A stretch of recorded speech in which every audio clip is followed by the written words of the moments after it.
top elevation is the south elevation that you would see from the parking lot, and the bottom elevation is the north elevation that shares with the historic home on Jackson Street. The applicant has indicated whatever window is going to be chosen on the front elevation, he'll utilize on the rear, and then the two windows on the side may become three, depending on what the choices of the window layout. Though the four small windows, the 2x3 windows, most likely will stay that way because those are bathrooms and kitchens. On the staff level, I'm curious to hear about your opinion on that elevation. Are you okay with keeping those four windows? Speaking with the applicant, we looked at the potential materials. Do you reskin the whole thing as stucco and have a ground floor, stucco, and have a second floor stucco? And one downside of that is that differentiation of new from old and creating that false sense of history.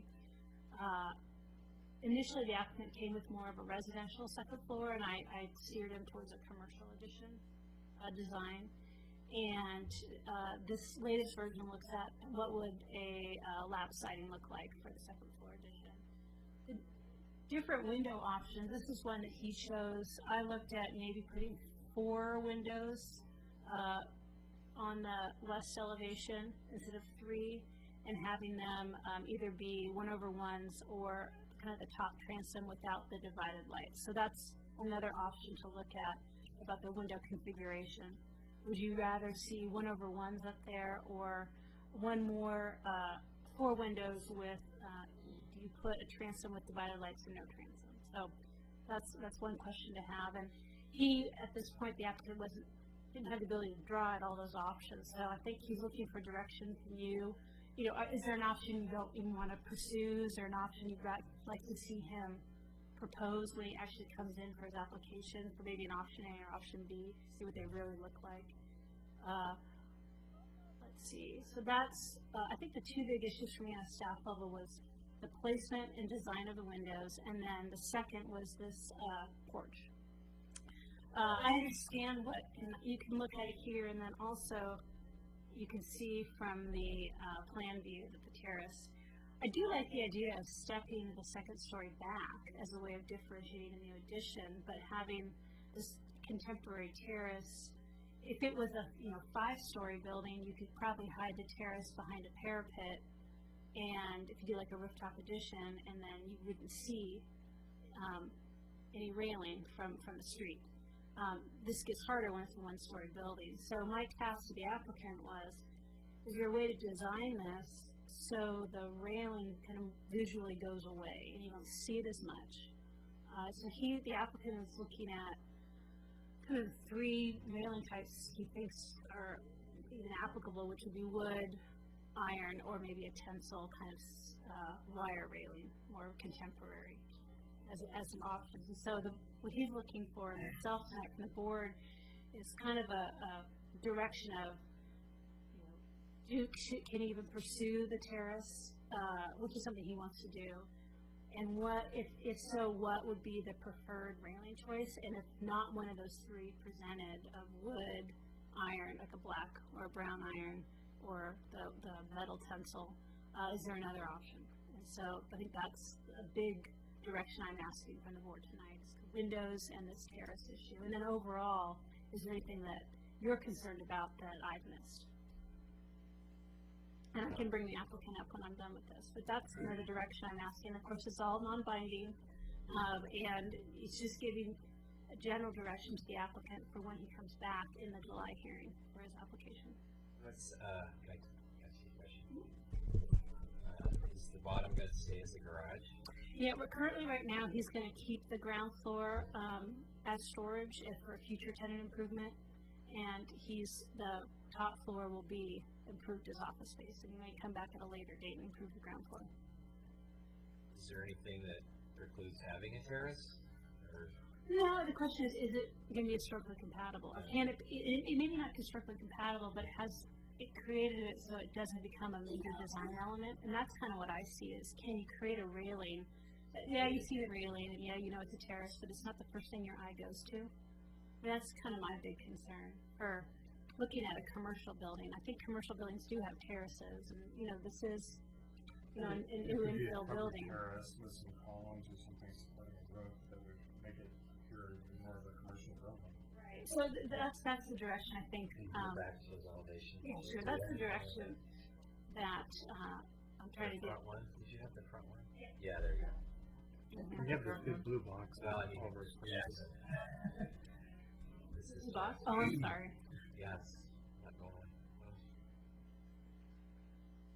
you're saying with something that comes out with columns, and this comes out like a covered porch kind of thing, with maybe a Right. There's still going to need to be railings, though. Or, There are. wall going around it or something. No, I'm thinking iron railing would be more appropriate if it were a simple vertical type rail like this. But it needs to be broken up. It needs some tiers or pilasters or. You come out. Yeah. so I'm done with my Yeah. with kind of my staff issues, but I think that trying to summarize what I see when I talk to the applicant that I couldn't give sure direction on. I don't believe openings are gonna be allowed on the other side of the building either. You're too close to the property line. The applicant met with Mr. Spurb today, Okay. and there's 5 feet, Oh. and he was fine with it. Can I just ask you about one of the comments that you made about the old and the new, if you were to use stucco? Looking at this building the way it is now, is that really an issue? It is to think about in a sense if you stuccoed over everything. Well, you wouldn't stucco over everything. Well, would you keep the CNU on the ground floor and stucco the top? Would you stucco, would you do a skim coat over the CNU? Well, and also it makes a difference if it's true, real stucco, and if it's going to be smooth or if it's going to be bumpy. Is it going to give a kind of a Mediterranean style to it where, you could maybe justify some iron and make it look a little bit more. The problem is that style isn't really indicative to the district, so I wouldn't want to go down that path. Lap siding, originally we talked about stucco, and actually Denise McGriff had a preliminary meeting with the applicant, and she kind of gave direction about uncomfortableness with doing stucco, about that whole differentiation, kind of recommended lap. And so the applicant hasn't, did this rendering for staff today, but, if the board really wants to see it, he could show you what a stucco would look like as well. So that's kind of what he's trying to figure out, is that balance of material, window, and the railing. And he's not wedded to any specific one. He's just trying to find something that works for the board and staff. Well, isn't the fire station stucco, and doesn't that have some kind of a And that Mediterranean? is the one Mediterranean in the city. Yeah. And I think I've seen other stucco homes in the area too. I just think that the flat roof and the whole style of the building lends itself to that. And if the windows stayed 1/1, they would be more compatible with the neighborhood. So that's just my comment. Well, let's have him up. Yeah, I'll let him up, and then I'll let everyone. Yeah. Thank you.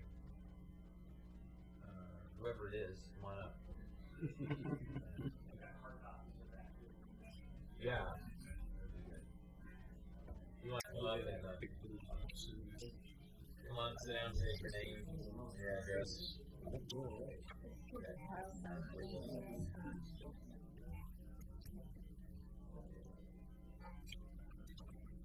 My name is Ben James, applicant.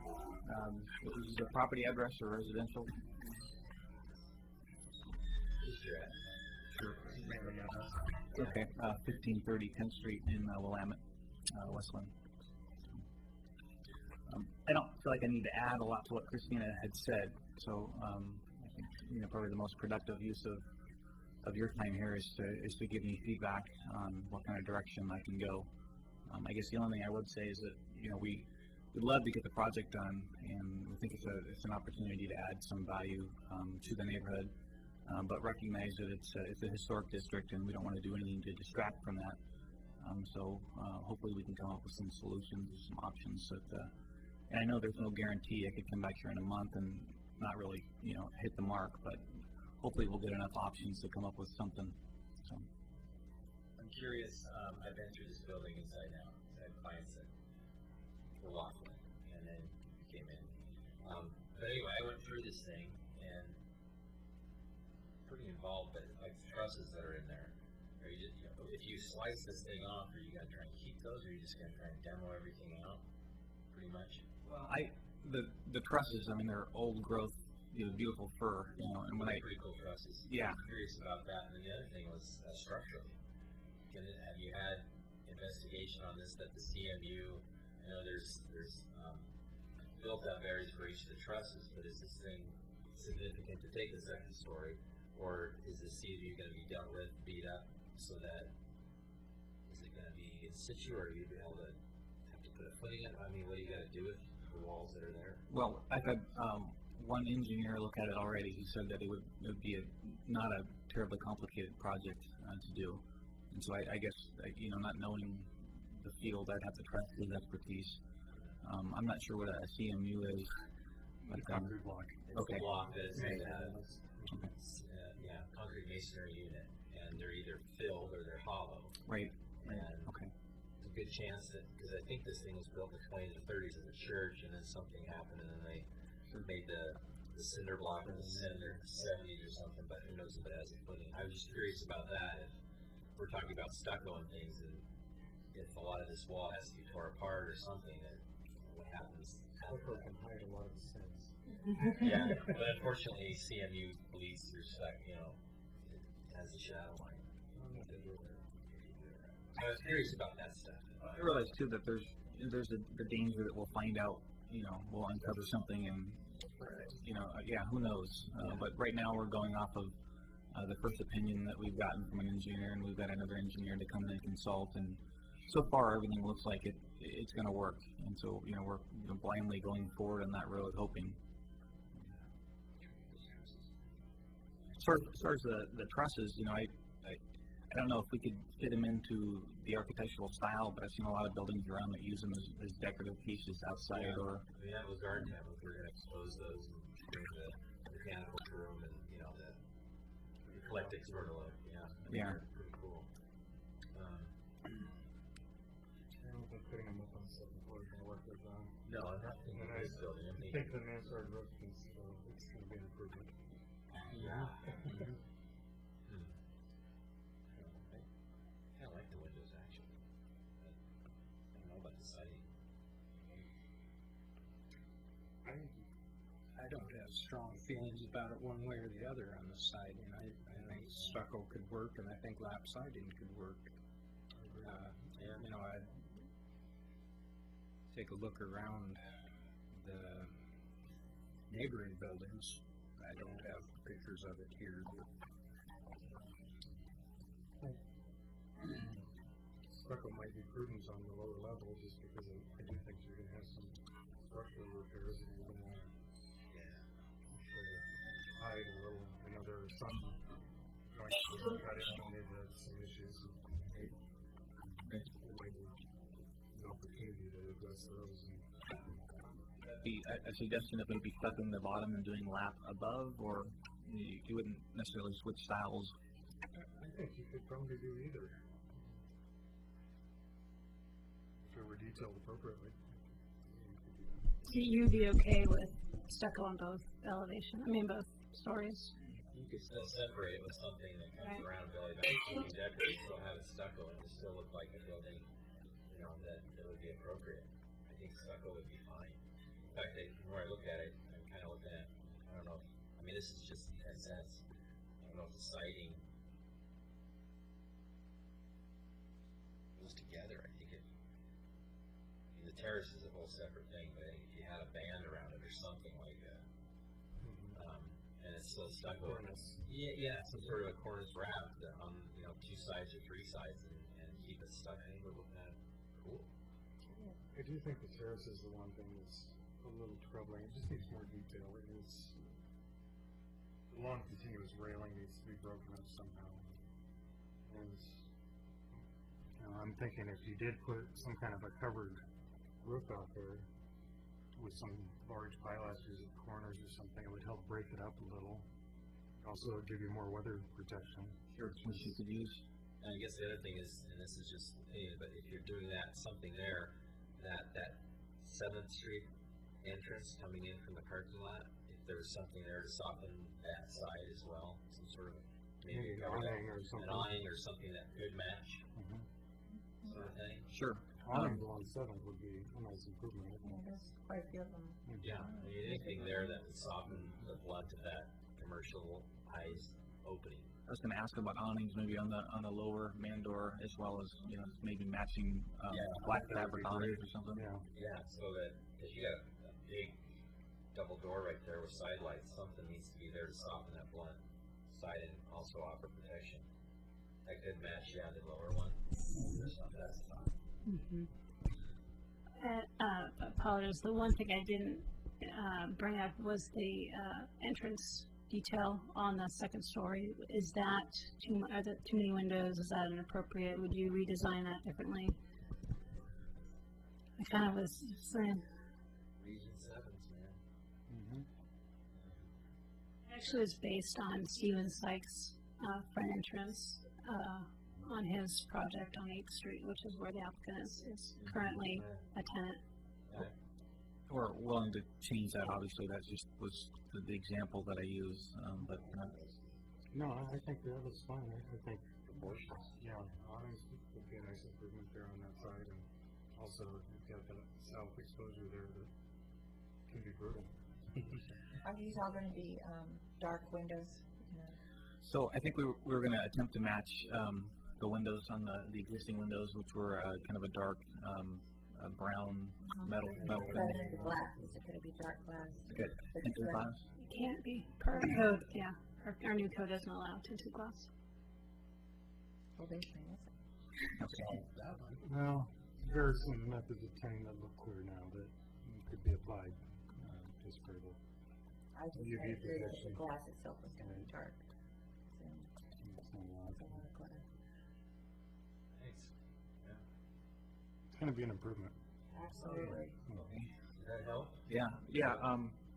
Do you have any other questions for us or any thoughts or? One question, and you mentioned going to a 4 windows on the 7th Street side as opposed to 3, and I'm just wondering, because we've kind of got the office configuration laid out for, you know, demanding 3 windows. I don't see it as a problem. Okay, we're not necessarily locked into having 4, but No, if anything, I'd say your entry seems a bit out of proportion. You've got, the double doors are fine, and maybe even a transom, but the side lights seem a bit Mm-hmm. out of proportion. Save you some money too. Probably a transom window, but maybe get rid of the side lights and still get the light, but it just seems pretty big. I think it has to be something like Watasi. It's gotta be, to me, it's gotta be something solid, but if it's a handrail that has a post with a covered thing, that might soften that bluntness of it. I don't think you want it to be wood. I mean, it's kind of for temporary, not commercial.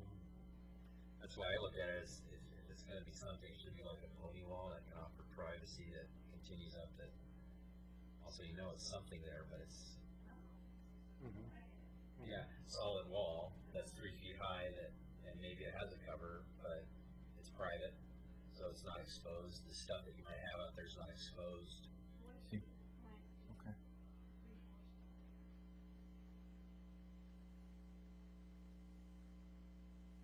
If there was a covered porch thing like Todd's in, that's one thing. The other thing is, I would look at it as that if it was mine, I would have it solid all around at 3 feet with a cap. You have the post coming up with a covered something to cover it. 42 inches. Versus 42. That's okay. Yeah. Okay, 42 inches. Yeah, but that still offers privacy and stuff. And you know, if you had there's a barbecue out there or something, or if you have a party, you guys have that out of sight because it's seen all the time. But you do want that view out towards Westland too, and downtown Portland. I mean, Yeah. You got a spectacular view from 7th Street. So that's what I would look at. And then mechanicals. This is going to be a flat roof, and You need to make sure the screen. is the mechanicals going to be on the roof? I think the recent thought was to keep them, they're existing in the lower structure right now, and we'd build a mechanical room down there and The end. keep them out of sight. Yeah. That's good. Yeah. But We've had some problems recently. you see a lot of them. Okay, does anybody else have any questions? Oh, groovy. Thank you very much. Thank you. Thank you very much.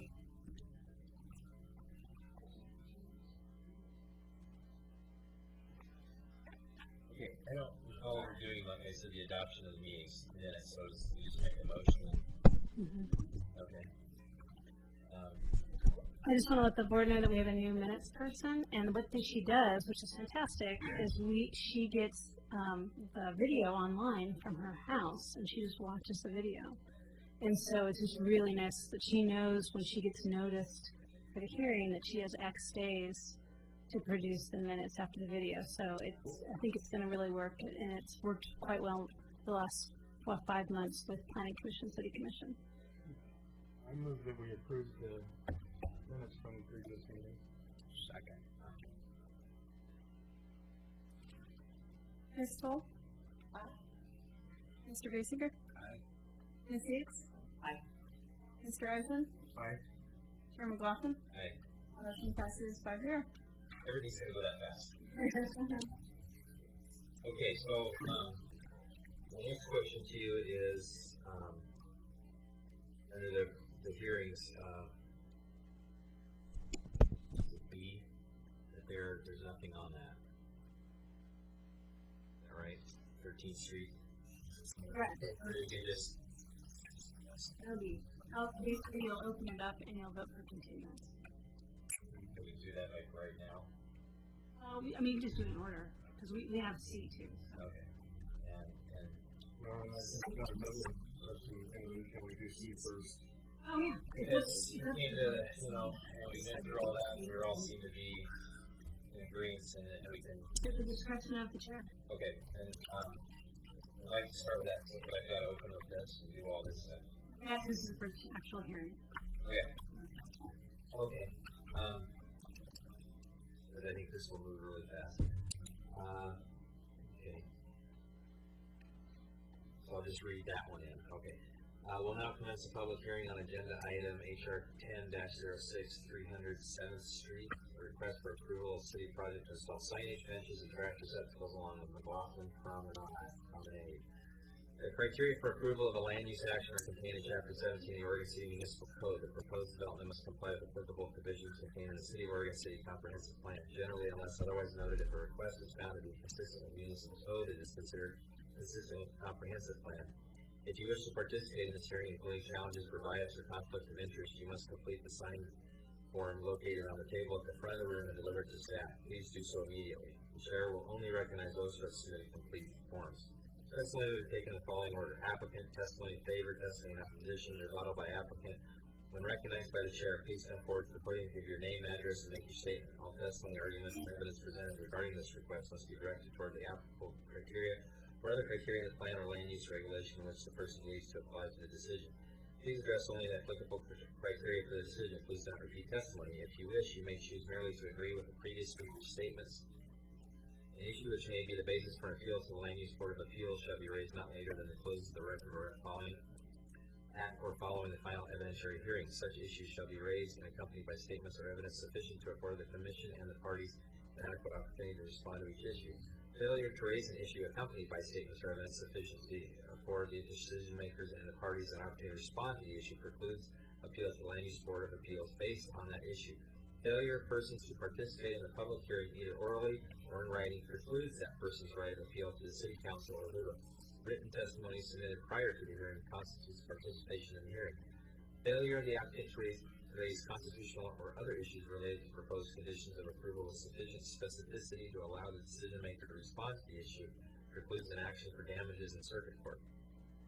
Prior to the conclusion of the initial evidentiary hearing, any participant may request an opportunity to present additional evidence, arguments, or testimony regarding the application.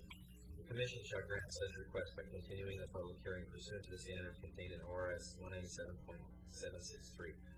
Do any of the board members have a conflict of interest or ex parte contact regarding this application? Okay. Has anybody visited the site? Okay. Okay, so we're going to start with that one. Okay. Thank you, Chair McLaughlin. I'll try to make this quick. The applicant met with the Historic Review Board in May and made their presentation. This is the formal request for approval of the signs, benches, and trash receptacles. I don't have a PowerPoint presentation for this. The copies are in your packet. Staff has found that the signs are fantastic and very appropriate for the promenade. The trash receptacles are from the 7th Street Improvement Plan, and so therefore kind of already been pre-approved by the Historic Review Board, and I think again are appropriate for the promenade. The new benches are, we're trying to balance historic appropriateness, but not picking history, and I think they need it. Denise McGriff did turn in request that if possible to have a seat bar put in the middle. And if that is pursued by the city, I kind of pre-approve that as it's being historically appropriate if they wanted to put just a little bar in the middle of the seat. So it becomes a 2-person seat, so you can't lie down. Yeah. Denise worried about falling asleep? Is that? Maybe, this is such a beautiful view, and then you get tired, the sun's setting. So I basically pre-approved it as a condition of approval if the city wanted to pursue it, so they don't have to worry that they have to come back to the board if for some reason. I'm just curious if some that there's existing ones that have that. Right, and I think it's more of a public safety issue that the McLaughlin Neighborhood Association is working with the city, but I just wanted to address the issue so if for some reason they did pursue it, it didn't have to come back here. And is it within our purview to recommend that to the city? I don't know if it's necessarily for historic reasons. But it's kind of what I said is if you choose to do it, we're okay with it, kind of that concept. The second one is I put in the conditions of approval number 2, is knowing city projects and how things change, and they want to add a new trash receptacle, in 2 years, or they want to move the one that's here. I wrote a condition of approval that kind of anticipates that and allows staff to approve maybe a new bench or a new trash receptacle or a slight change in location if for some reason during the installation they couldn't put it exactly where they wanted. They didn't have to go back to the board. So if you want to amend this at all to give more direction to staff, just put that in to make sure you didn't have to go back to the board for a revision, a small revision. I mean, brand new benches with the new design would come back to the board. And that's all I have for this application, and the applicant's representative is available if you have any questions. Can we deal with this tonight, or we have to put it off? Well, unfortunately you do, yeah. We had a noticing problem, and we missed one day of the Friday notice, and so there's the board can have 2 options. One, if no one is here to comment in opposition, or even, if there's any issues brought up by the board can make an approval at the work session as a special option. I know the city wants to get going and get these in. You can't do it tonight. We can't do it tonight. So we have to have 20 days notice from when it was mailed out. So the work session would be, it was day 19. Yeah, it's mailed. It was day 19 of the 20-day process. So it was like. He has to come back tomorrow. We approve it for tomorrow? We're trying to be flexible. Okay. If you want to call a special meeting date certain, you can do that. Or they can come back to the work session or the July hearing. I know the board doesn't like to approve work session. Ladies' applications during work session. I think this is a unique situation, and have to open everything up and do it all over again to vote for it. we just have to open it up, and if there are any new issues, it's really open up, any new comment, close, vote. So we can't do this tonight? What you can do is you can do a non-binding verbal comment, Okay. and then just close and continue the record and decide when you're going to continue it to a date certain. And then at that date certain, you can open up the record, see if there's any new comments, close it, vote. Okay, well then, is that good? Yeah, Go ahead with the applicant yeah, as we move through this. Yeah, thank you. Yeah, come up, state your name and your address. Good afternoon. My name is David Sacamano. My address is 1111 Main Street, Suite 200, Vancouver, Washington, 98661. I'm a landscape architect with Berger Abam. I'm assisting the applicant in the design and entitlement of these signs. If there are specific questions, I can respond to those. I did want to respond to the conditions of approval, the first condition in there regarding the armrest. I did convey that information back to the City of Oregon City, and they have modified their order for the benches, and they are going to include benches that do have the center armrest. So that condition has been met, or will be met once the benches are installed. You know, what you did at the work session was great. I mean, everything looked great. And does anybody have any questions or? Yeah. Good. Thanks. Thank you. Yeah. To this point, What's that? Oh, it's good. Thank you. So I'm going to open this to in favor and opposition. I only have one comment. Denise McGrath.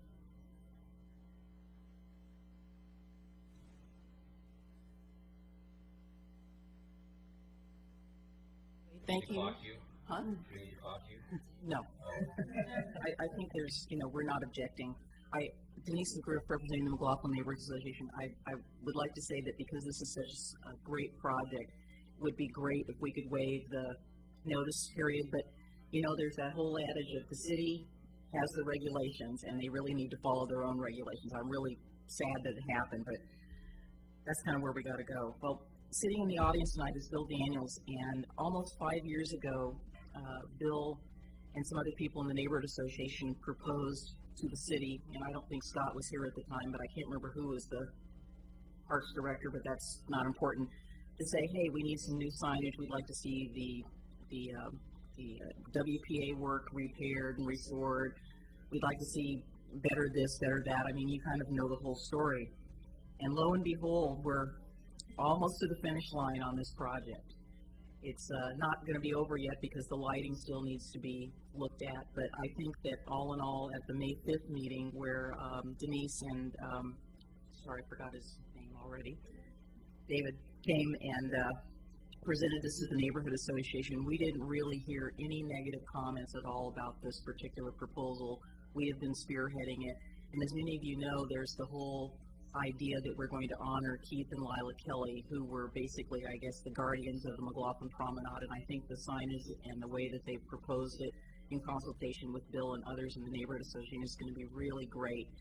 And it's too bad that Keith isn't here to see this, but hopefully Keith will be watching from on high somewhere, because I'm sure he's in heaven and not the other place, to really be happy about this, and I hope that our community really gets behind this and supports this. I don't know who's going to take up Keith and Lila's place in terms of, kind of being the guardians, but it's just a really great thing. It's kind of one of those things that it really brings a tear to your eye. And I didn't know Lila, but I did get to know Keith, and he's just a wonderful man, and I think it's a great way to honor him. And I think that the city really did a great job on looking at the signage, looking at all the issues that are involved in this particular beautiful place that we have that most people kind of ignore. And maybe this will be a time that people will come back to the promenade and walk it or bike it, and hopefully not too many skateboarders, but the path is smooth. And I just think it's a great project, and I think the Neighborhood Association was we were very supportive at our May 5th meeting, and we just wanted you to know that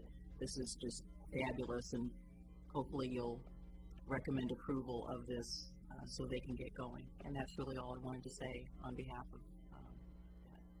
Thank you. Thank you. Does anybody have any questions?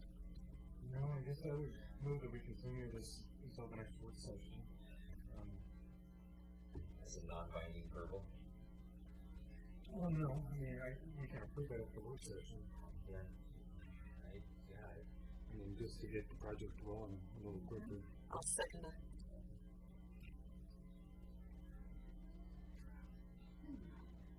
Ms. Paul? Mr. Basinger? Aye. Ms. Gates? Aye. Mr. Eisland? Aye. Chair McLaughlin? Aye. Motion passes 5-0. Thank you very much. Thank you. And I know it's been more than 5 years ago.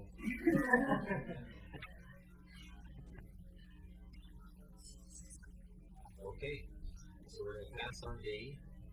We do need to open it up and continue it. much because it's been noticed, we have to continue it.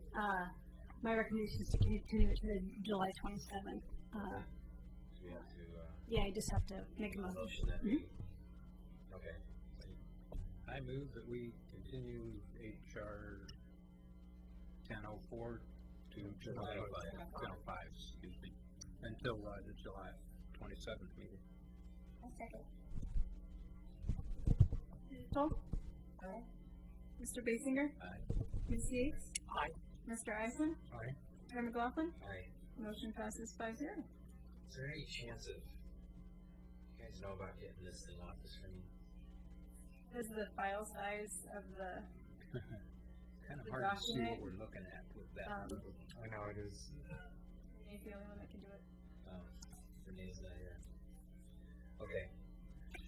Well, then we will, You can also get, you can also get, you should be able to click on the, it's just that thing's right there in the middle. right, is it just when it's on a PowerPoint, or is it also when you click on the tab? PowerPoint. Okay, what you may want to do is, I'll do my PowerPoint, and you can also go to your attachment of applicant submittal, and all of the plans that I'm showing on my Oh, PowerPoint yeah. are available on that PDF. Yeah. And then And that would be, let me get you that. It goes applicant submittal exhibit 2. So you can kind of follow a little bit what I'm saying, but then you can go back and look in detail on the PDF.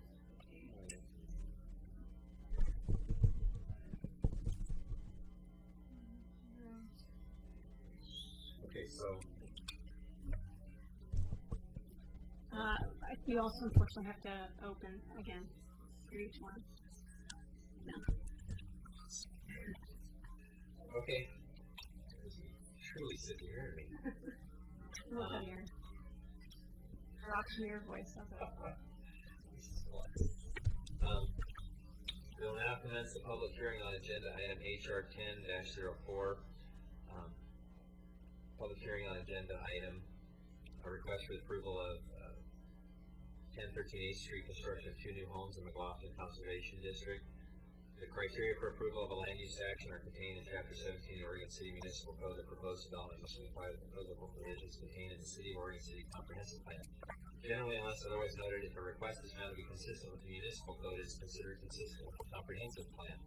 If you wish to participate in this hearing, including challenges for bias or conflict of interest, you must complete the sign-in form located on the table at the front of the room and deliver it to staff. Please do so immediately. The chair will only recognize those who have submitted complete forms. Testimony will be taken in the following order: applicant, testimony in favor, testimony in opposition, rebuttal by applicant. When recognized by the chair, please come forward to the podium, give your name, address, and make your statement. All testimony, arguments, and evidence presented regarding this request must be directed toward the applicable criteria or other criteria in the plan or land use regulation which the person believes to apply to the decision. Please address only the applicable criteria for the decision. Please do not repeat testimony. If you wish, you may choose merely to agree with the previous speaker's statements. An issue which may be the basis for an appeal to the Land Use Board of Appeals shall be raised not later than the close of the record at or following the final evidentiary hearing. Such issues shall be raised and accompanied by statements or evidence sufficient to afford the Commission and the parties an adequate opportunity to respond to each issue. Failure to raise an issue accompanied by statements or evidence sufficient to afford the decision makers and the parties an opportunity to respond to the issue precludes appeal to the Land Use Board of Appeals based on that issue. Failure of persons to participate in the public hearing either orally or in writing precludes that person's right of appeal to the City Council or LUBA. Written testimony submitted prior to the hearing constitutes participation in the hearing. Failure of the applicant to raise constitutional or other issues related to proposed conditions of approval with sufficient specificity to allow the decision maker to respond to the issue precludes an action for damages in circuit court. Prior to the conclusion of the initial evidentiary hearing, any participant may request an opportunity to present additional evidence, arguments, or testimony regarding the application.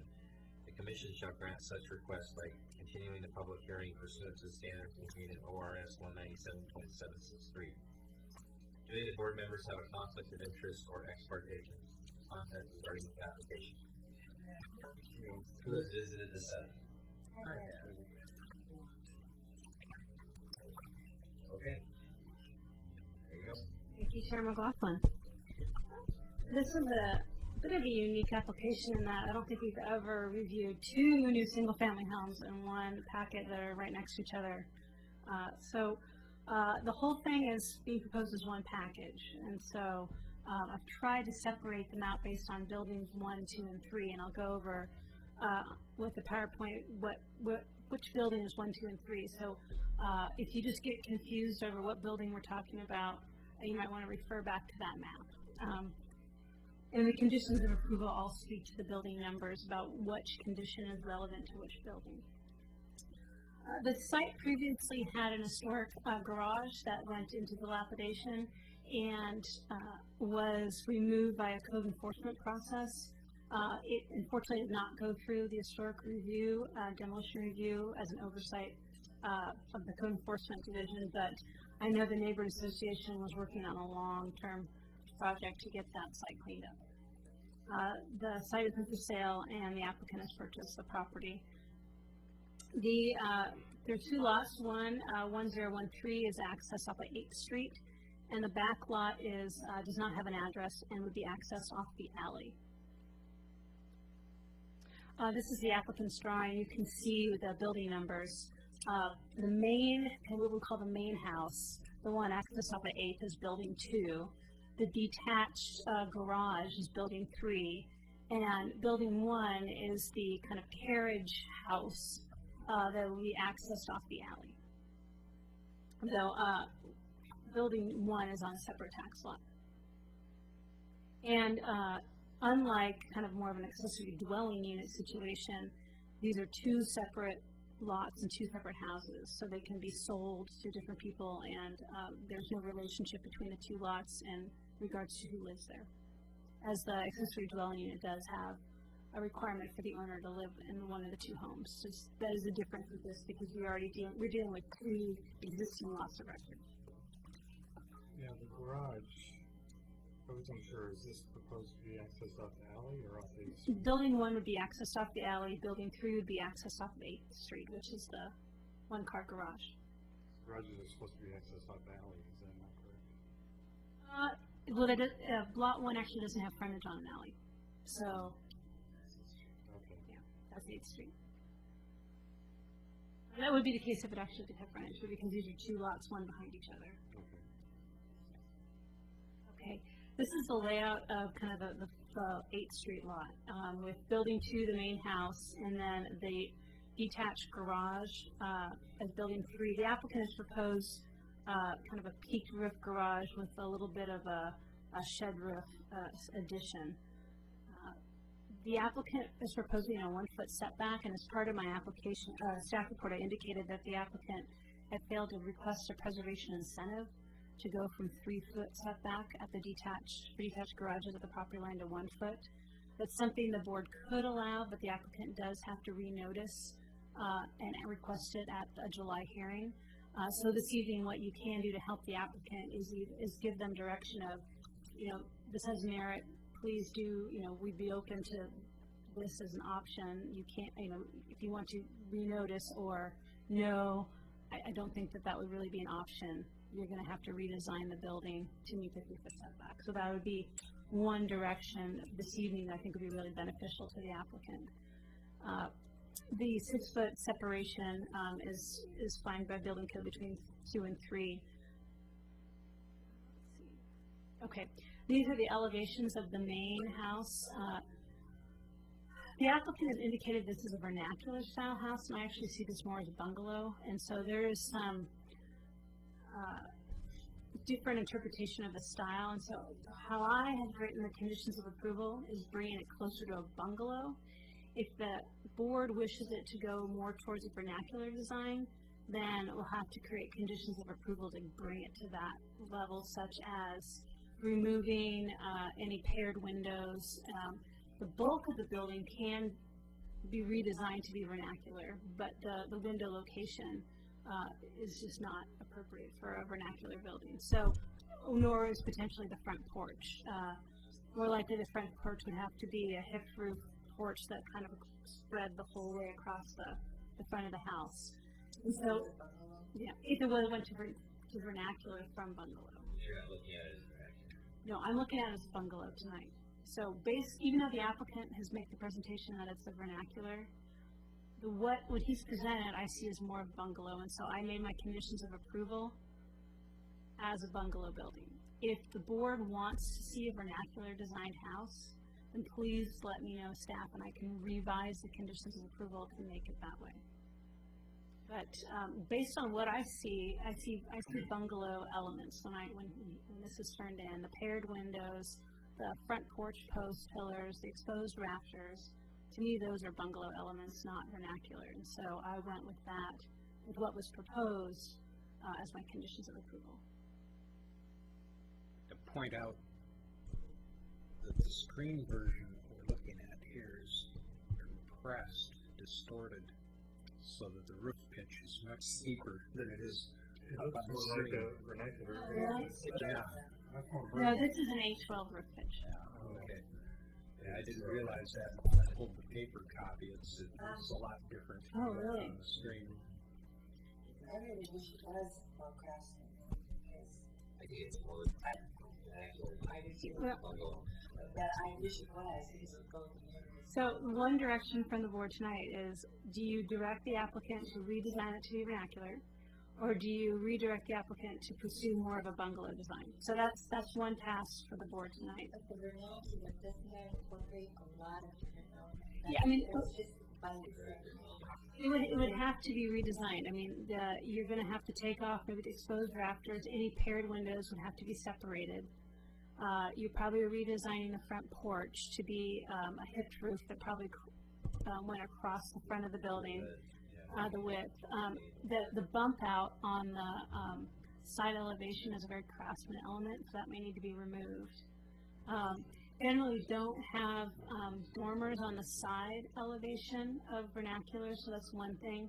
That was a big issue in the design guidelines for new construction, is vernaculars didn't have dormers, or if they had dormers, they were on the rear side, so it can't be seen from the street. And so the way the applicant's proposing this, they're proposing a dormer on a side that can't be seen from the street. And so for all of those reasons, I felt that it might be best to pursue the bungalow design, because moving it towards a vernacular design may be removing all these elements that might be creating space for the applicant. Has the applicant informally expressed their opinion as to No, I have they not wanna been go? able to contact the I'd like to applicant. hear that. Yeah, so tonight will be, the applicant can speak to this.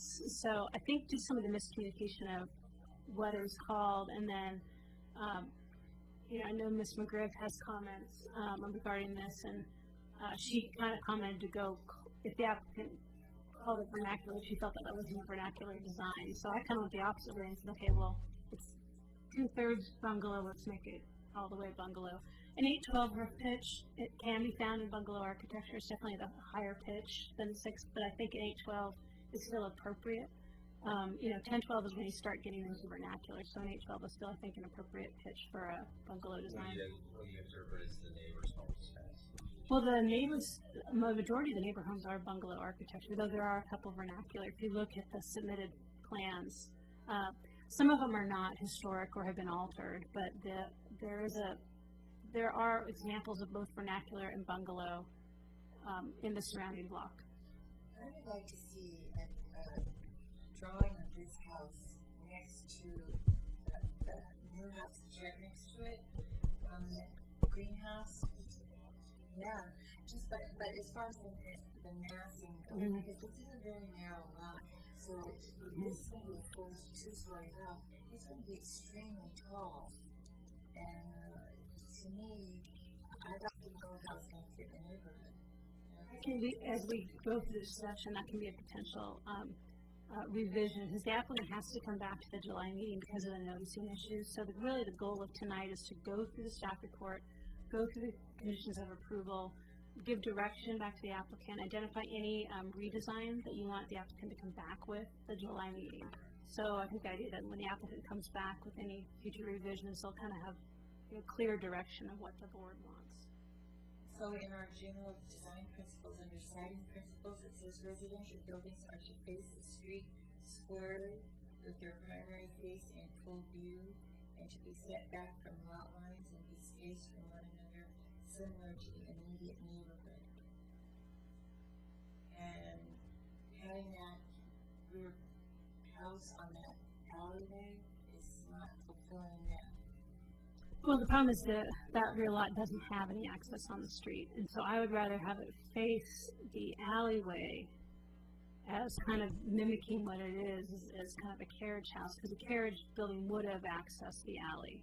So It wouldn't have faced the street. they'll vacate that alley now because there's people parking on it now. Well, if they're parking on it, they're parking illegally. There won't be kind of street. The applicant will be paving the alley to a driveway standard, to his property. And that can be done, that's the right you have to do a right-of-way permit to improve the alley to your property. Now, there was a question in the staff report about legal loss of record. And Correct. That was a catch-all. Everything that I saw indicated that it potentially was, though I put that as a catch-all that before they actually submit the permits, they need to do a little more research for me to verify that it is truly a legal lot of record. And then it has to be surveyed and re-recognized. Not necessarily. I mean, I think they need to show me kind of the history of how it was created. And if it was created before Oregon land use laws for partitioning, and that often happens for McLaughlin lots, you have a 1950s or 1940s partition that we recognize that because that was done prior to Oregon land use laws. Is it taxed separately? Well, just because you have a separate tax law doesn't mean it's a legal lot. So they have to kind of go through that justification, which, is germane to the board in the sense that if they don't, if they can't prove that it's a legal lot, then in a sense, both lots are one lot now. And they may come back with a redesign or they may just build, So by legal lot, you mean buildable lot? buildable lot, correct? But if there's one lot, they can still do this because they can treat that carriage house as an accessory dwelling. Yeah, I have to If check they the were- dimensions as long as the footprint's under 600 square feet. You'd have to reduce it a little bit, yeah, but they could, But as an accessory dwelling unit, correct. they And have to occupy. one of the two units. My other concern was, on the site plan, it says all utilities are in Eaton Street. There are no utilities in the alleys They have to typically. create an easement. Yeah, There's so they've been working with the engineering division to do a shared easement back to 8th Street. And I wrote that in the staff report just to make sure, and I've been speaking with the engineering division on the side, they only have 5 feet, and I asked, can you get what you need in the 5 feet? And Bob Coulson, our engineering manager, thinks that it's possible, but it's just a little caveat that, Well, this tells me 15 feet. So. Is there any issues with this, with the existing concrete, or the fact that this was a garage for decades, that does that have anything? they're gonna take that, if whatever foundation's left, they're gonna take out. Okay. So just moving on to just in the overview before I get to the conditions of approval.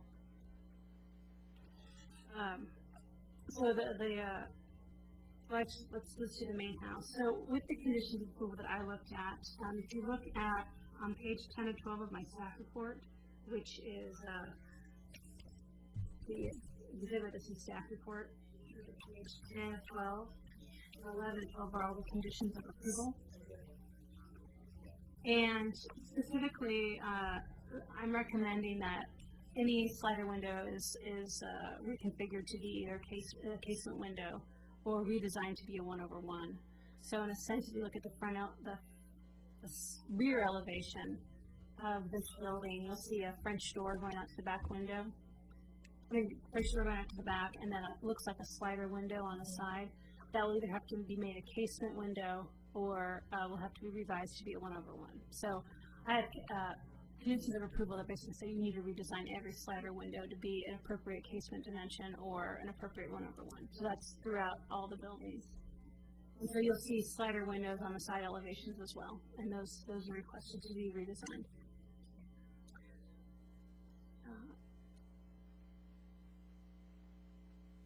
The applicant tonight was requesting alternative materials as he did in the last application. What I did on a staff level is I put my conditions of approval that brought over the board's previous recommendations of allowing cement board siding but requiring aluminum clad windows or fiberglass windows. And so that is what is written in the conditions of approval right now. As a board, you can choose to reject them and go back to the original design guidelines and say, wood siding and only wood windows. You could accept the applicant's alternate material and revise the conditions of approval, or you could accept what I have.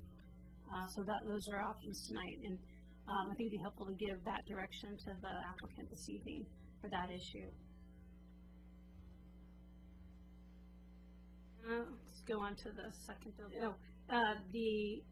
I found that the proposal for a 812 roof pitched single car garage with a 412 kind of side addition has this historic relevance. You do see them, not a lot in the district, but it's a typical design type. And once again, they have a slider window in the design, and I've recommended a 1/1 window. Now we're speaking about building 1. This is the carriage style house. When the applicant initially came to me a long time ago to look at options for what to do with that small lot in the back, having a house with maybe an attached one-car garage, I don't know if necessarily that would be a better option than this one, and really because the size wasn't really an option to have a detached one-car garage like there was in the front lot. So the applicant came up with this proposal and asked my opinion, and I thought actually it was kind of ingenious, really, that you're able to create a building that could have historically been there on site, but at the end of the day, it is a single-family home. So what they've done is they've created just a simple carriage-style house, and the garage is on the ground floor, and then the living quarters are on the second floor. And once again, this would be a totally separate unit and access off the alley and faced off the alley as it would historically have been as a garage. What the applicant did not do is provide ground floor windows on the 2 side elevations of the garage, and I have recommended to put 2 1/1 windows on either side of the side elevations to be approved on a staff level.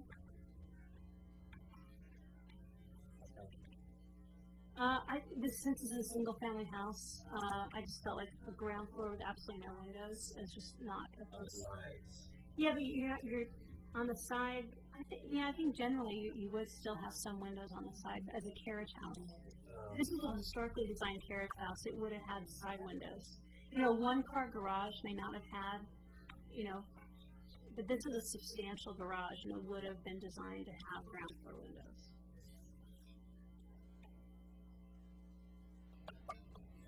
And this site does meet all the underlying zone setbacks, and the preservation incentive is not required for this site. It can meet the setbacks of the R3.5 zone.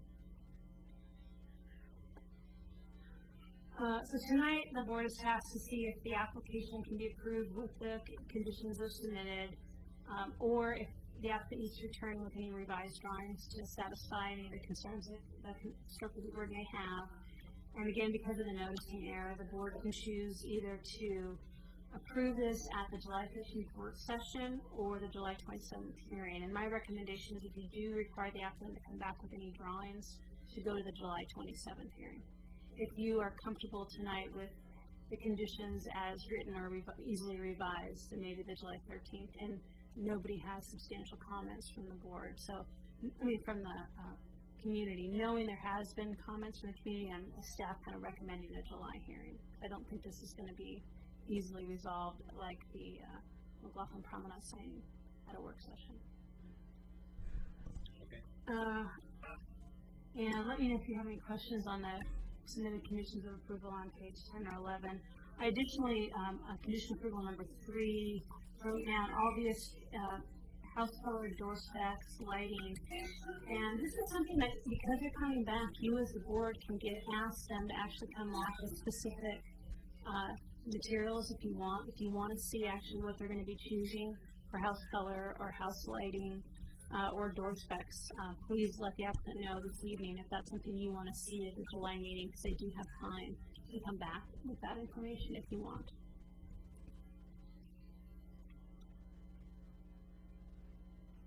And that is all I have right now, and I'll be back after the applicant's presentation and public comments.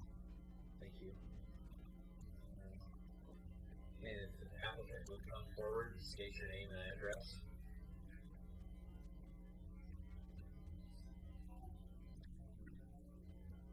Can I ask Denise, are you making a comment, or are you need to just take this and cross it out, or did you do it? Oh, okay. I got you. Once.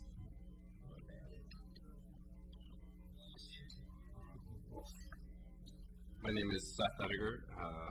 My home address, 370 West Berkeley Street in Gladstone. And I'm Steve Ediger. I live in West Lynn, 4758 Alder Street. Thanks, Christina, for your work. I just want to thank you guys to start off with for the work that you guys do to preserve. I think Oregon City is a great gem. You know, the end of the Oregon Trail, right? So, just, you know, thanks. I know it's not easy. So, I just want to say before you start, thank you for wrestling this property away from where it was and taking it and doing something with it. So, we'll see if we can reach some compromises and some good terms. I guess, where should we start?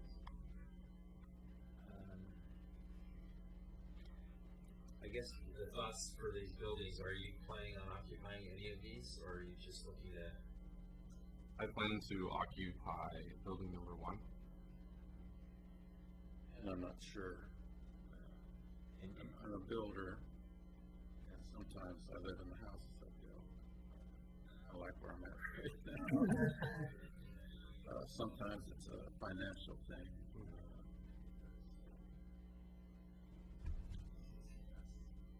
You had any conversations about it? Yeah. So, And you're looking to spread these out over a couple of years? Is that right? Or however long you've got with the approval? Yeah. So your goal would be approved, build number 1, occupy it, keep the front vacant until you're ready to build the other one. Probably be soon. Yeah.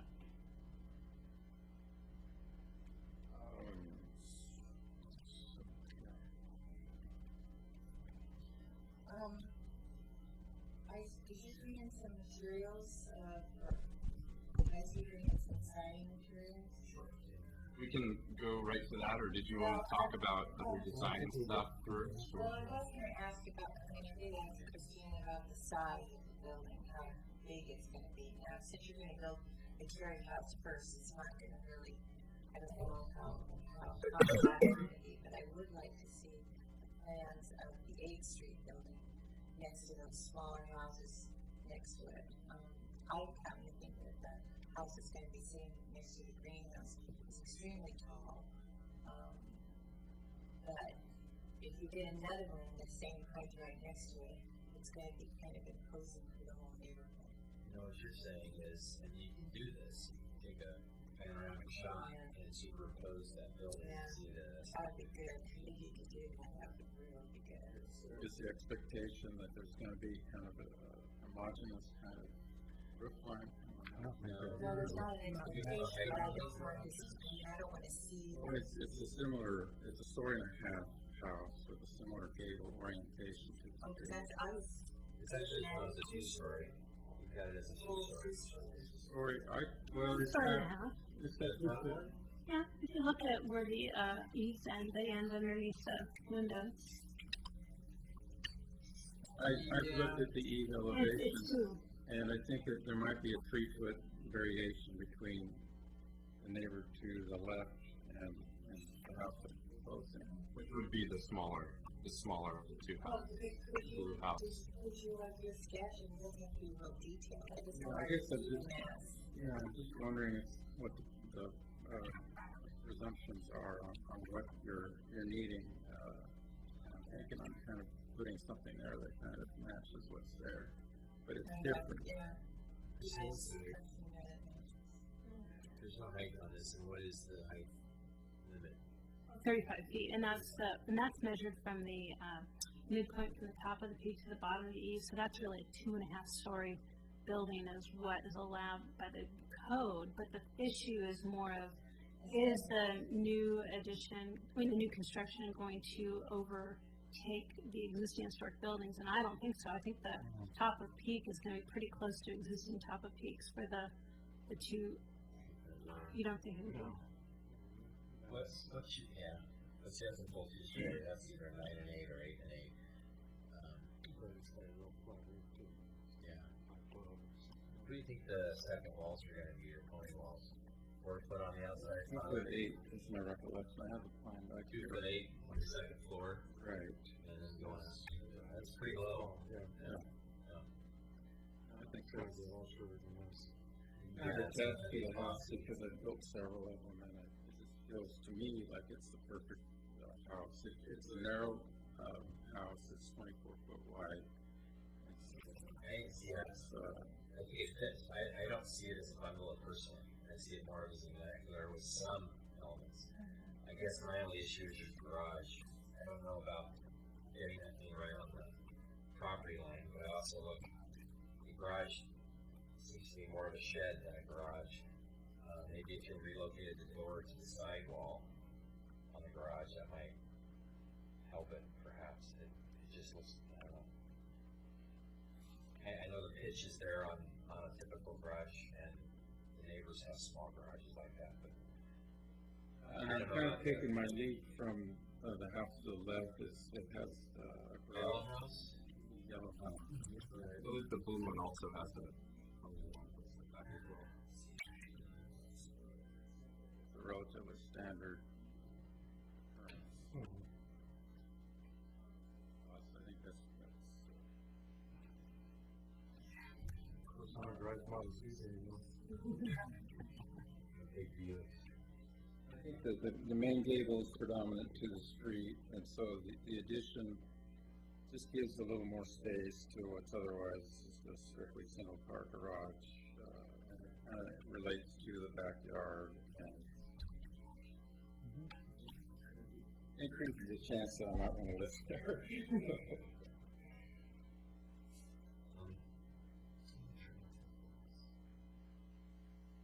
You're gonna tear down the concrete wall? Left side? Yeah. I don't think so.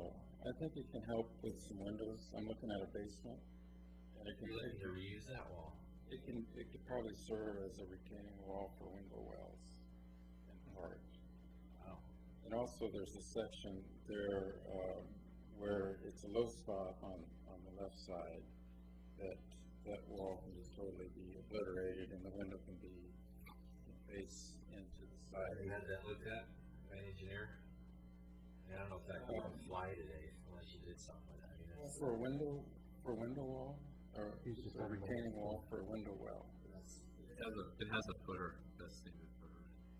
Yeah, it's a substantial wall. yeah.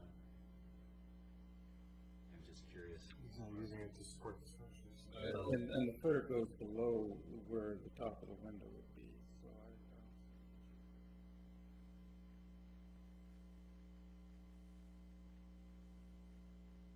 Can you quite visualize what he's? Yeah, I know that pretty well. And then slamming that garage right on the line. it's not on the line, it's a foot back. I've put them on the line before, I know there's more involved with it, but it's not uncommon at all. And it, You're gonna have firewall and they'll probably shoot by it on the roof. And,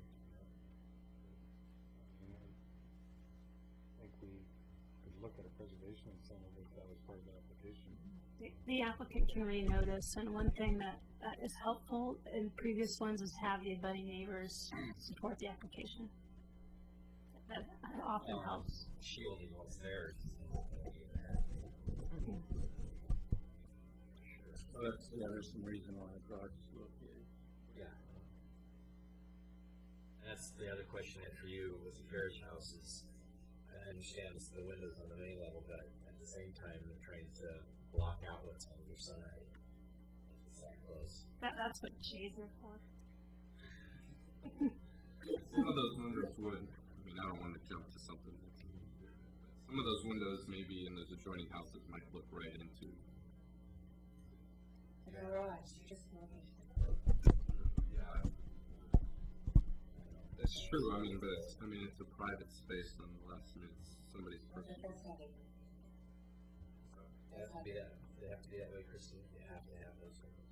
No, but I think on my staff findings would say they are, because I believe that to make an historically appropriate carriage house, you have the rhythm of those windows, especially a substantial size, and I think the massing always goes down when you put windows in, as a general rule.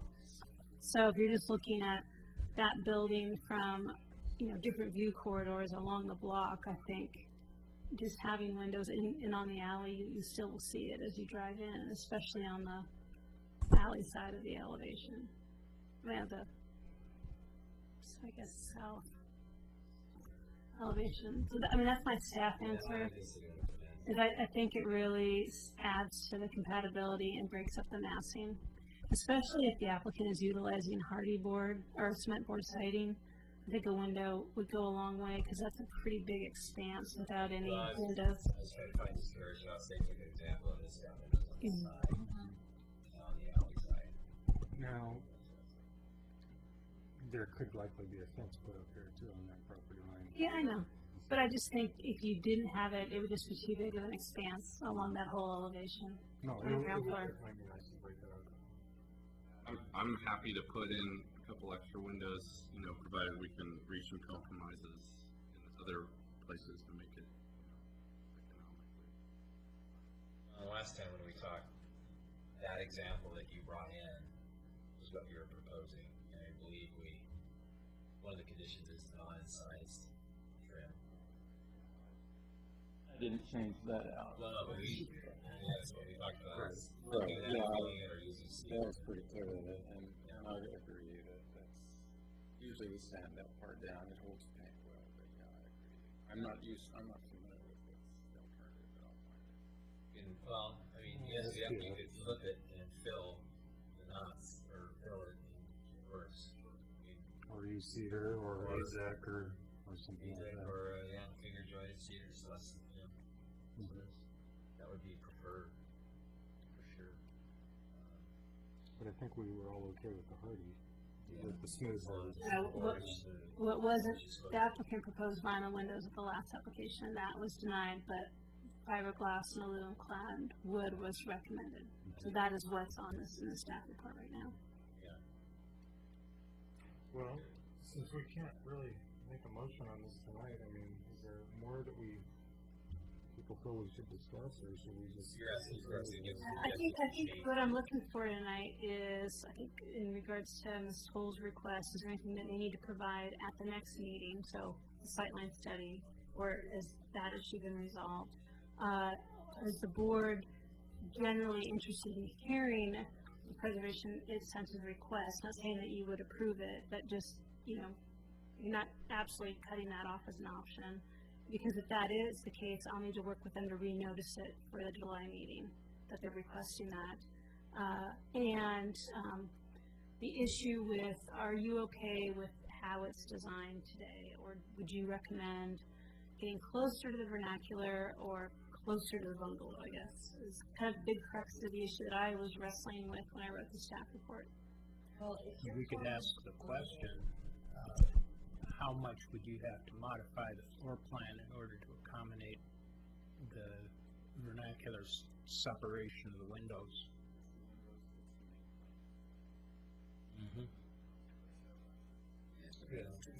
Put a face on or gutter. Gutter. Windows would have to be switched.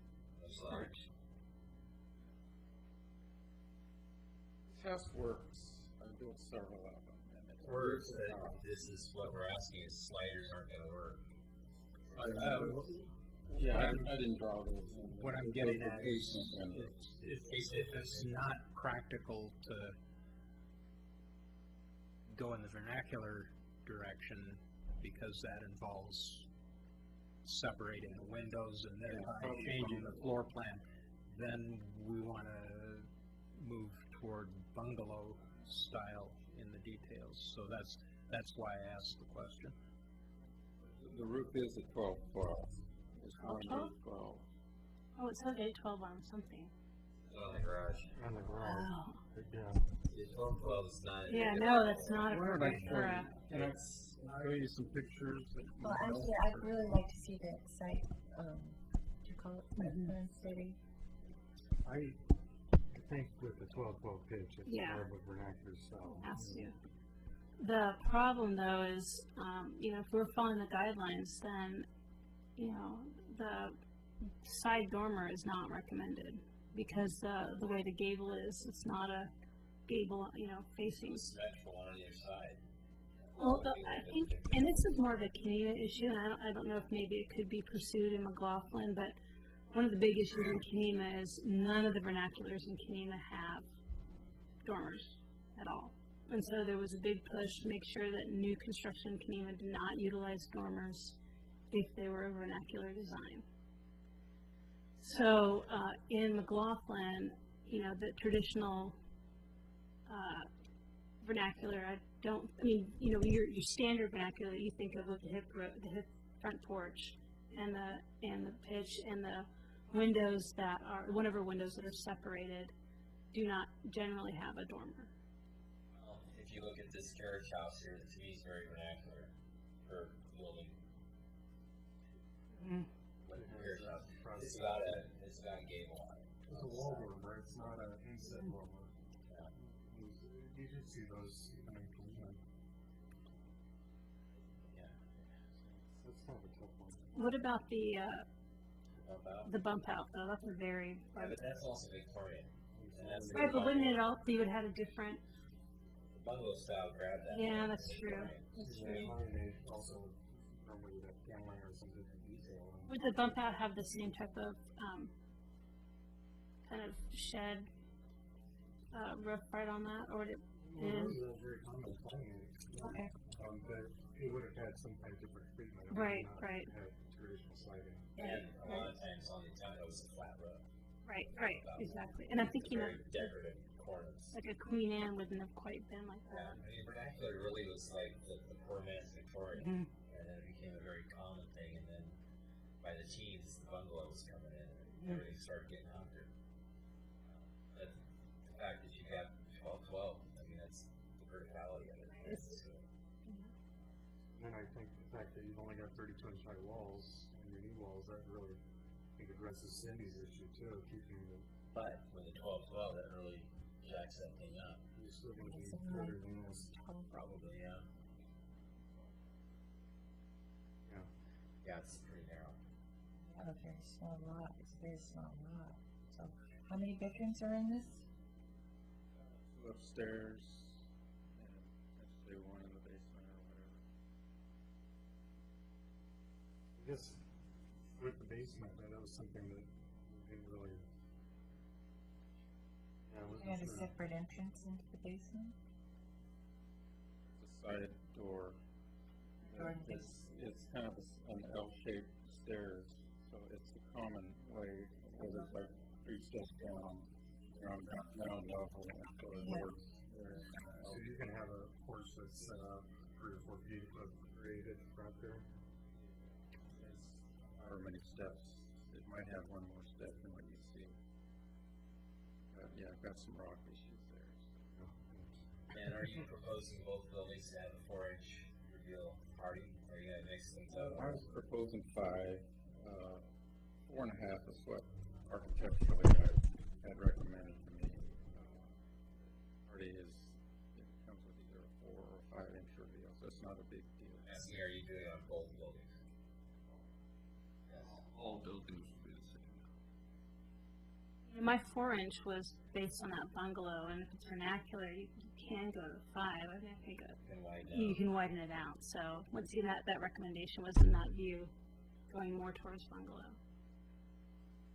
You know that siding, the new Hardy, that's the thick stuff. I like that porch.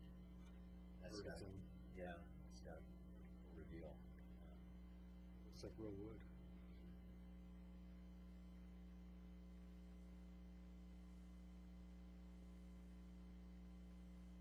Speak up. Okay. Does anybody have any other issues here? Everybody? I'm just concerned about Mhm. that. I would just like to see a comparison, Mhm. however I think it would be they can do it. pretty easy to do a panoramic of that Okay. street with those pictures and super. How about I ask a couple questions and I get nods, if that'll be helpful. So first, to request at the July meeting that the applicant turn in a perspective showing the houses on either side of the 8th Street house. Is that what we're saying there? Just to compare the height. Right? Picture of that street, you can take a shot of it. Four square on the right, we want that, and Those 3 homes, three homes. the blue and the yellow one, your lot with your drawing, and the green one. And it could either be a freehand sketch or it could be a photo with just this elevation that's superimposed. Not real techy, and I'm probably gonna cheat on it. Do these plans. Oh, boy. The trick with drawing them is that you can't just go measure everybody's house. No. You know what I mean? You're not talking about, I don't know if it's possible to do it. I mean, I think it is very possible. I don't. Well, you Yeah, I'm not familiar with. count the courses of sliding. yeah. I mean, it's so. Or you go up to the house and put a tape on it, knock on the door. Louise on the corner, she's or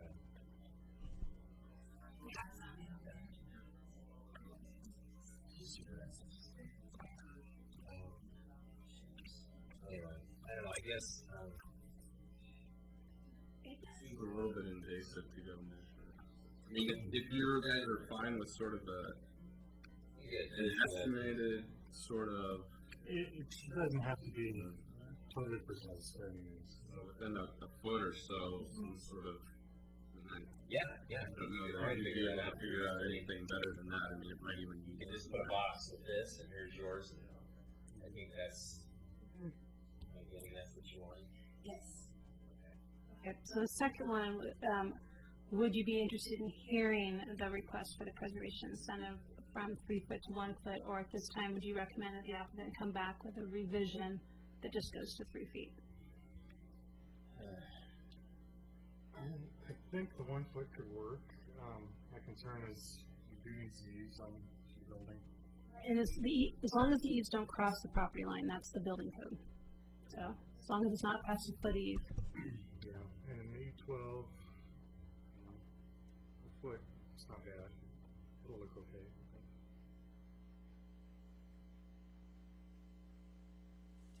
So I would entertain that. I would like to suggest that we entertain that if other people are agreeable. I'm agreeable. Okay, so the applicant will need to work with me to put that in writing, and then I'll have to renotice. What does that do for? I'll just be renoticing for the July hearing. So the neighbors basically know that they're requesting this, and then I also recommend that you talk to your budding neighbors and get their comment. It's just helpful. Sure, they're more than happy to have something there. For sure.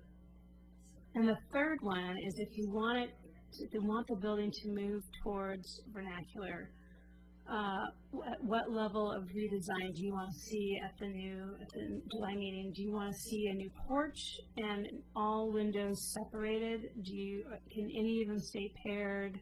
What, I guess, direction to what you want to see in regards to the window location and the porch design and location? That's okay.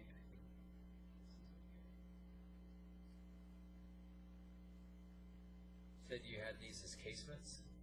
Or sliders? I wrote in their casement and single home. It looked like sliders. And I did see that, but I just put it in the conditions as a caveat for us. Casements, that's fine. Yeah. Yeah, so we'll So are there 2 cases that come out Yeah. that way?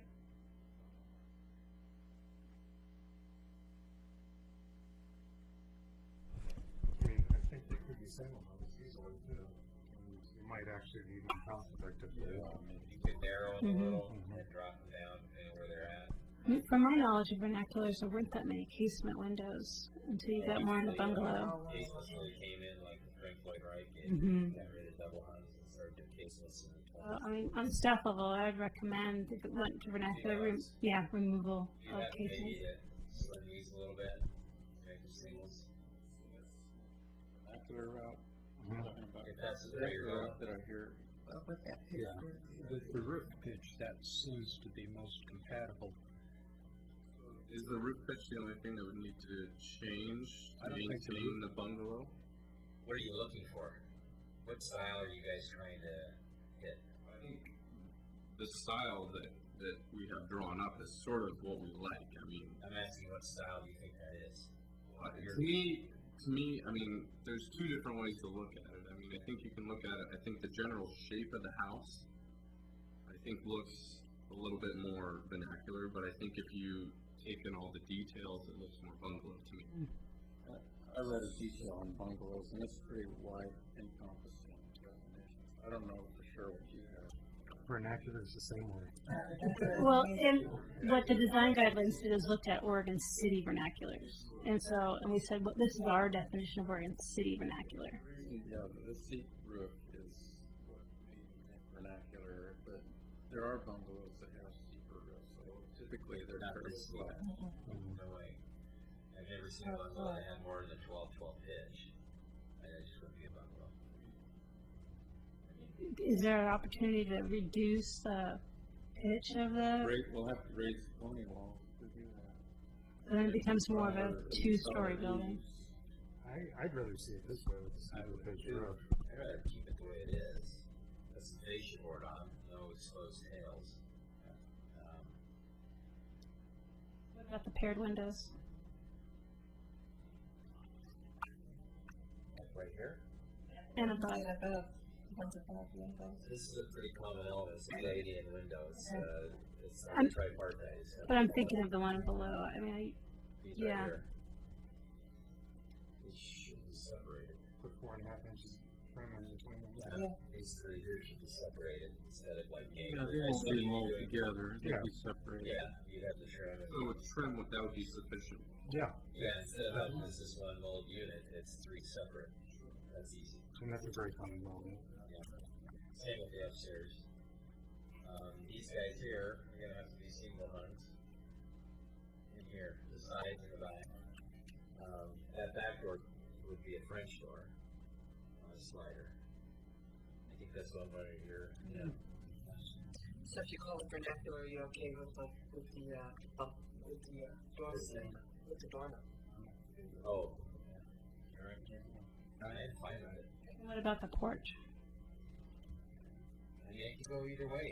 I've seen porches, I see porches like that on vernaculars, and most craftsmen style have big porches that are, take Right. up the whole room. Well, and some are smaller, but I mean, the default is the hipped roof front porch that crosses the full elevation in a vernacular. But I didn't know if you wanted to do that or you wanted to allow the existing one. It's fine with me. I think it's fine too, and I think keeping the detail is simple on it. Yeah, simple. No cultured stone or anything like that. So the stuff we're talking about are pretty minor. Elements. Really. But is there, do you have anything else to add?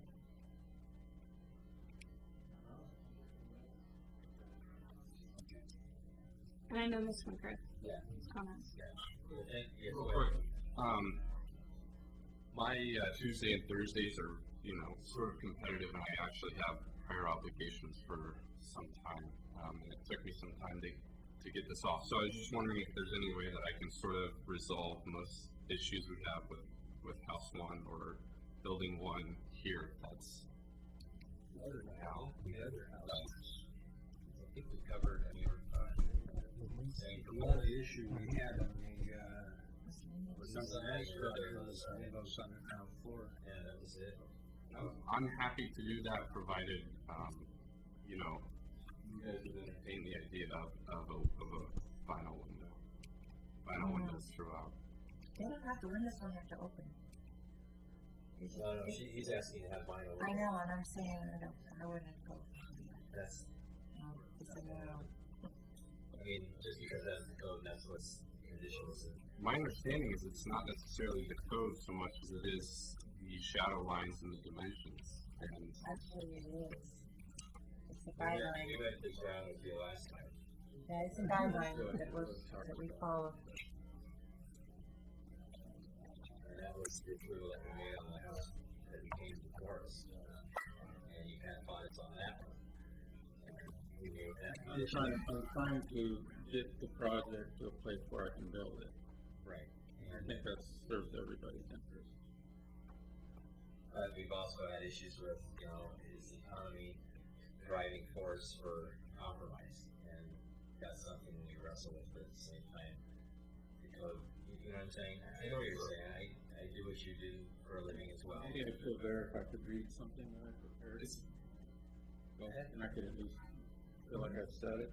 Sure. As long as your glasses on. You can tell I'm nervous. I pulled one of these guys off. No. All right. To summarize the statement in the Historical Review Board guidelines for new construction is not historic, nor shall it attempt to be historic, but rather to stand side by side with existing historic structures in a respectful manner. Page 7. It is important that the differentiation be made.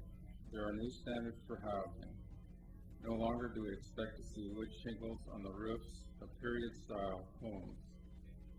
Asphalt shingles are currently the roofing standard, primarily because of value. Similarly, cement board siding and vinyl windows are the standard for new construction. Smooth hardy plank siding imitates cedar lap siding, is more durable, holds paint better, and is more cost-effective than cedar.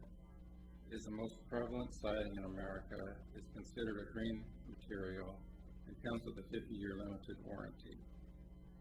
Milgard, a local manufacturer of quality windows, offers a Tuscany brand vinyl window with traditional styling and sightlines.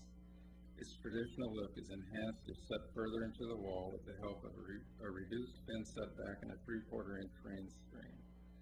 Added benefits include affordability, low maintenance, easy cleaning, and a lifetime warranty.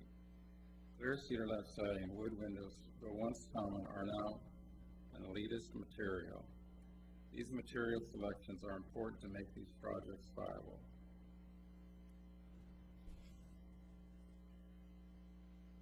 I think that you can, if you were to get out a tape measure, I think, this window, if you were to, if you had a new wood window side by side, I've gone through and measured different showcases at Home Depot and wood manufacturers, and this has a very similar profile as well as shadow lines as anything else. As long as you recess the window back in, and I'm happy to bring it forward, you guys can get a better look, but you can see that the window is recessed into the trim. It's not protruding the trim. Can everybody see that all right? Yeah. And so it appears, and it has all the same shadow lines and specs as a wood window today. And, a new material of wood. So it's my understanding that as long as it meets those requirements, that it could potentially be considered. Anything else? Any other questions? Thank you.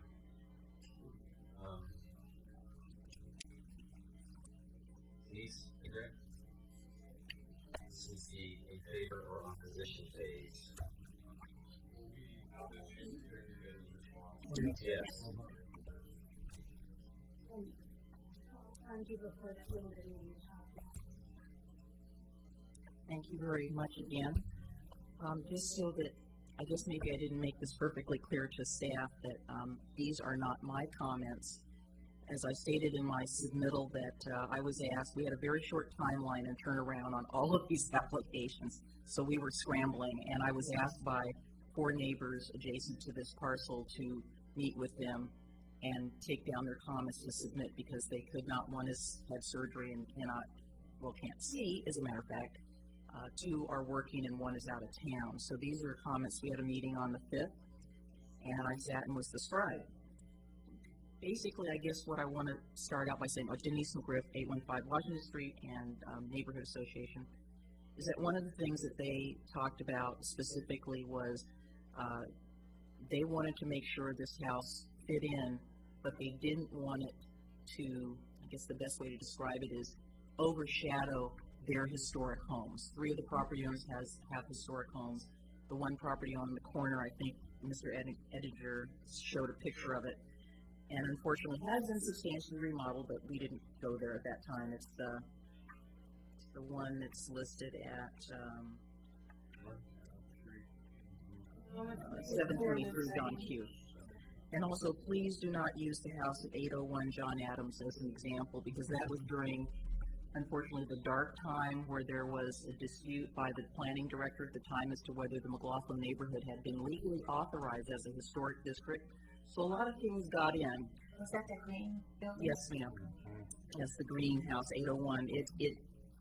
It didn't even meet the design guidelines that you had in effect at the time, and you would not have approved something like this. Matter of fact, it may not even have come to the review board because the staff at the time said, oh, this is not a historic district, you can just do whatever you want. And we actually tried to file an appeal on it, and we were told that we had no standing because we weren't in a historic district. So that's one of those sad stories, and now it's there and we can't do anything about it, so we move forward. So a lot of the things that the gals, and I say gals because it's all gals, and then one lady brought her son, talked to me about or asked me questions about and I had talked to Christina afterwards. I had already submitted their comments, was that they were having a difficult time, you know. It really wasn't a bungalow, but it really wasn't vernacular, same thing you're doing. And I guess one of the things is I would just please ask people to put things to scale, because if there had been a scale for this, it would have been drawn. We all thought it was a 2-story house too, based on what we could see here, and that's all we have to go on. You know, you have to understand that we're looking at this in a vacuum. We didn't meet with them beforehand to say, oh no, this is really only 1.5. So we kind of did the best we could with what we had. I guess just some of the things that they were talking about is they wanted to make sure they had recommended some sort of clad window because they wanted it to look as authentic as possible. They did not want vinyl at all. They didn't feel that was appropriate. So they said clad window should be utilized instead of vinyl on both the properties. We had a struggle over the mixing and matching of the windows. There was no indication that these were casement, but I know that on those styles you didn't mix the 1/1 with casement. You either have all of one or you have all of the other. And as a person who lives in a house with casements, all of my windows are casements. They're all proportioned. They're all either the small ones that all open up, but there's not a mix and match. So I think your comments about it's either got to be this or it's got to be that, I don't think they thought that was appropriate. They definitely did not like the sliders. They said, no, these shouldn't be sliders. So they just said that they really wanted to make sure that, you know, if it was going to be a vernacular, that they followed sort of the vernacular style. And when we thought this was a 2-story, one of the comments from Karen was that, well, if it's a 2-story house, then it's really not a bungalow. It's not really, like you guys said, it's not really fitting into the scale. And I would totally concur with Cindy Toll that, yes, you should have a profile to show what it looks like, because that was the other thing they said, well, isn't this just going to totally dominate the streetscape? Because if it's a 2-story house and we've all got 1.5-story houses, how is that going to look? Do we have any way of asking for that profile? And I said, well, you know, Cindy actually brought it up, so I think they would agree with that. They really kind of felt that, you know, the windows shouldn't be kind of all sort of different sizes, that if they're on an elevation, they should be in the same scale. They should be in a proportion. They thought that, you know, the proportion and scale, that was the one thing they kept coming back to me and asking me. So they said, this isn't right. There's something wrong with this. Is it the scale is off or is the proportion off? And I said, well, I just wrote it down. I just wrote down what they said. So those were some of the same things that you brought up about the house were some of the same things that you mentioned. And I guess if you're looking at, they really submitted a good example. I mean, I think this is the type of porch that Christina is talking about, the little hip across. Yeah, that's more vernacular. You can see how steeply pitched it is. It doesn't have rafters. It's got a nice proportion, and it's got that little hip roof over the front. And I think, you know, a lot of the houses in Oregon City that are more that vernacular style do have that little hip, and then you've got proportional porch posts. And I believe Christine had talked about that in her report, that was something that was just a little bit missing. The other thing, let's see, I wrote some notes down here too. You know, again, simple 1/1s, which would, you know, be appropriate, and the clad windows are really more appropriate. You know, either the windows are the same size or they're not. They just wanted, you know, they said that regardless of how the windows are trimmed, they really felt that the vinyl would be noticeable in appearance, and an acceptable compromise would be the clad. They really felt that, and it would better meet the design guidelines. And they said other When you say clad, do you mean wood clad? they either said aluminum, you know, isn't it fiberglass? Yeah, Fiberglass or aluminum. Or Yeah. aluminum. right. One of those types. They said that they thought that would, I mean, one of the ladies, Dana, said that she'd really like to see the wood clad, but she's willing to compromise as long as it's not, they just totally were not supportive of vinyl in any way. I had also submitted, because they were asking about doors, and I had gone online to one of the Old House Journal sites, and I had submitted just a whole bunch of examples of different types of simple type doors that might be more appropriate for this type of a house, and it's amazing how many pages of doors you can find. So I think that's really all that I wanted to say to you about, let's see, number 2. Nobody had a real issue with sort of the bump out on the garage, although I think, can't think of her name right now, the lady that lives across the street, she thought it just looked not quite balanced. She said it looked, like you said, I think it looked more like a shed. And she said, do we really want a shed there? I said, well, tell me what you want me to say. So that was just a comment that she had. I think the thing on the building number 1 was that their comment was, you know, if you're trying to be a house, then be a house. You know, the comment about the windows, adding more windows was really good. There was a concern about those 2 blank walls on either side, and if it's going to be a yard, yeah, sure, if they have a fence, that's fine. But again, it was sort of the mixing and matching, taking from this, taking from that, and we really only have one real Oregon City carriage house, and that's, matter of fact, my insurance agent used to be in that building. This is Chase's old carriage house, but we really don't have any other carriage house. We have some garages, and so they just said, you know, if you're going to have a garage and you're going to have your house and you want to use the examples that you submitted, then make it look like that. They kind of felt that there was a little bit missing there. And I'm flipping here because they've got lots of pictures here, which I thought were, you know, really good.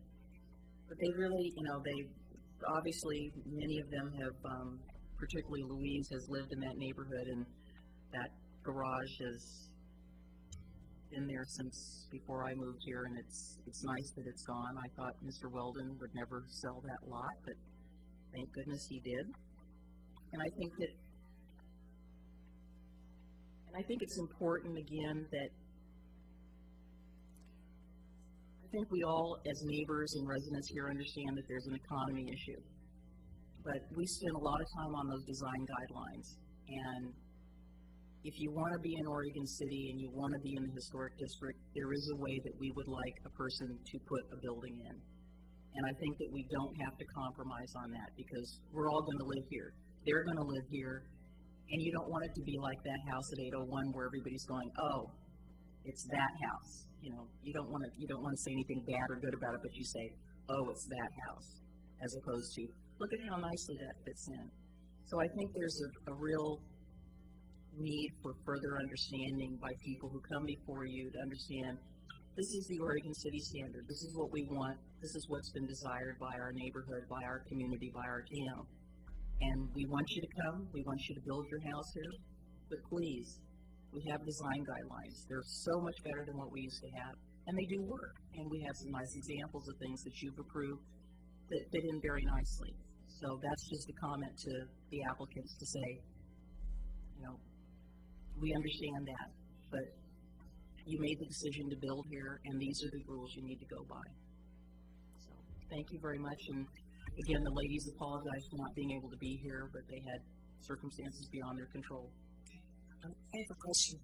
When you started out, you said you were here for these ladies, but then you also said, and the neighborhood association. Yeah, they asked me as the neighborhood land use person to come and take down, be the scribe for their comments. And I sent a comment back to, when I knew there was this really short timeline, Damon says, basically, go have the meeting with them, get down all their information, get it submitted because we've got a short timeline.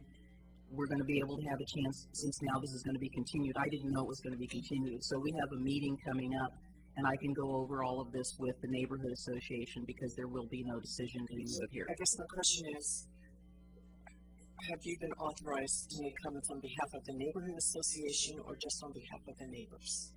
I was asked by these people to come and hold a special meeting with them to review this application because they did not have the ability to be here, nor did they have the ability at the time to file.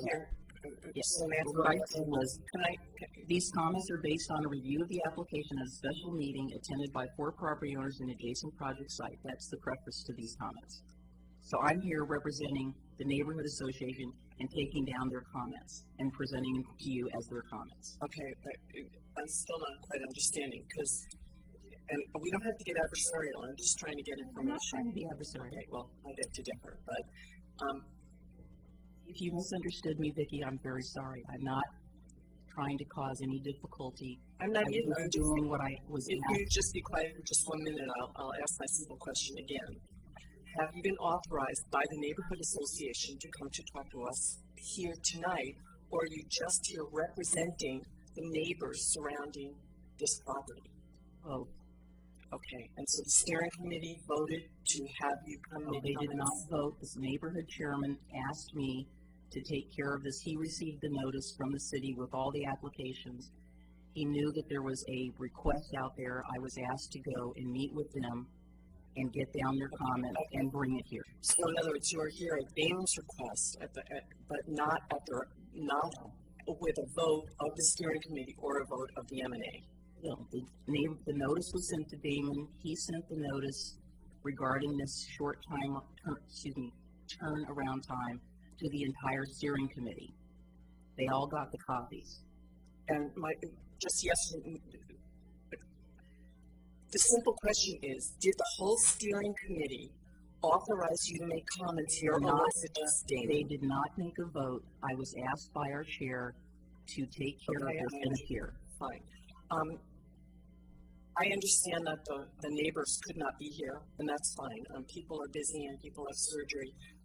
But normally when we have people testify, they come up and they give their full names and say where they live. So I would appreciate it if you can do that now, or if not now, in the future. I did.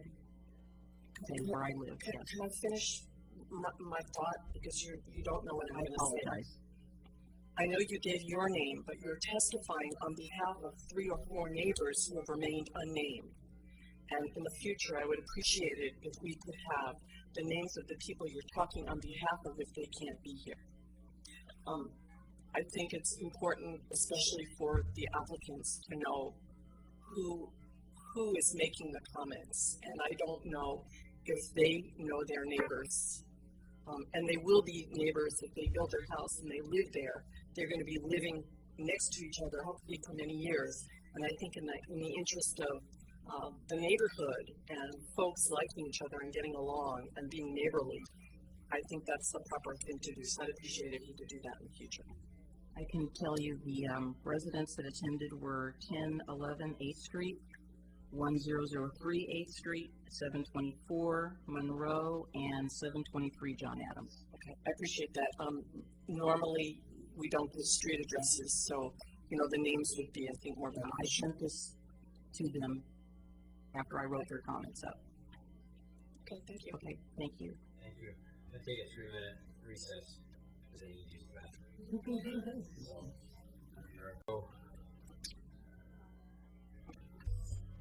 Close the public hearing and go to deliberation.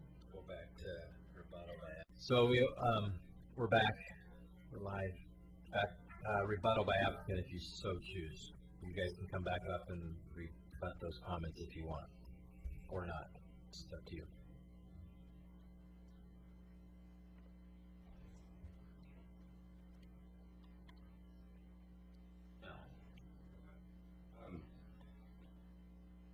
guess with the whole vinyl window thing, just looking at that again, looking around at the neighbors, there are 2, 3, 4 neighbors with wood windows, and the rest of them are all vinyl, and aluminum. So I'm just for the record. So what addresses are those? Do you have the addresses? Are they given as examples in these photographs? Yeah, it would be, I don't know the address, but the blue one and the white one. Well, I can't really see color on those.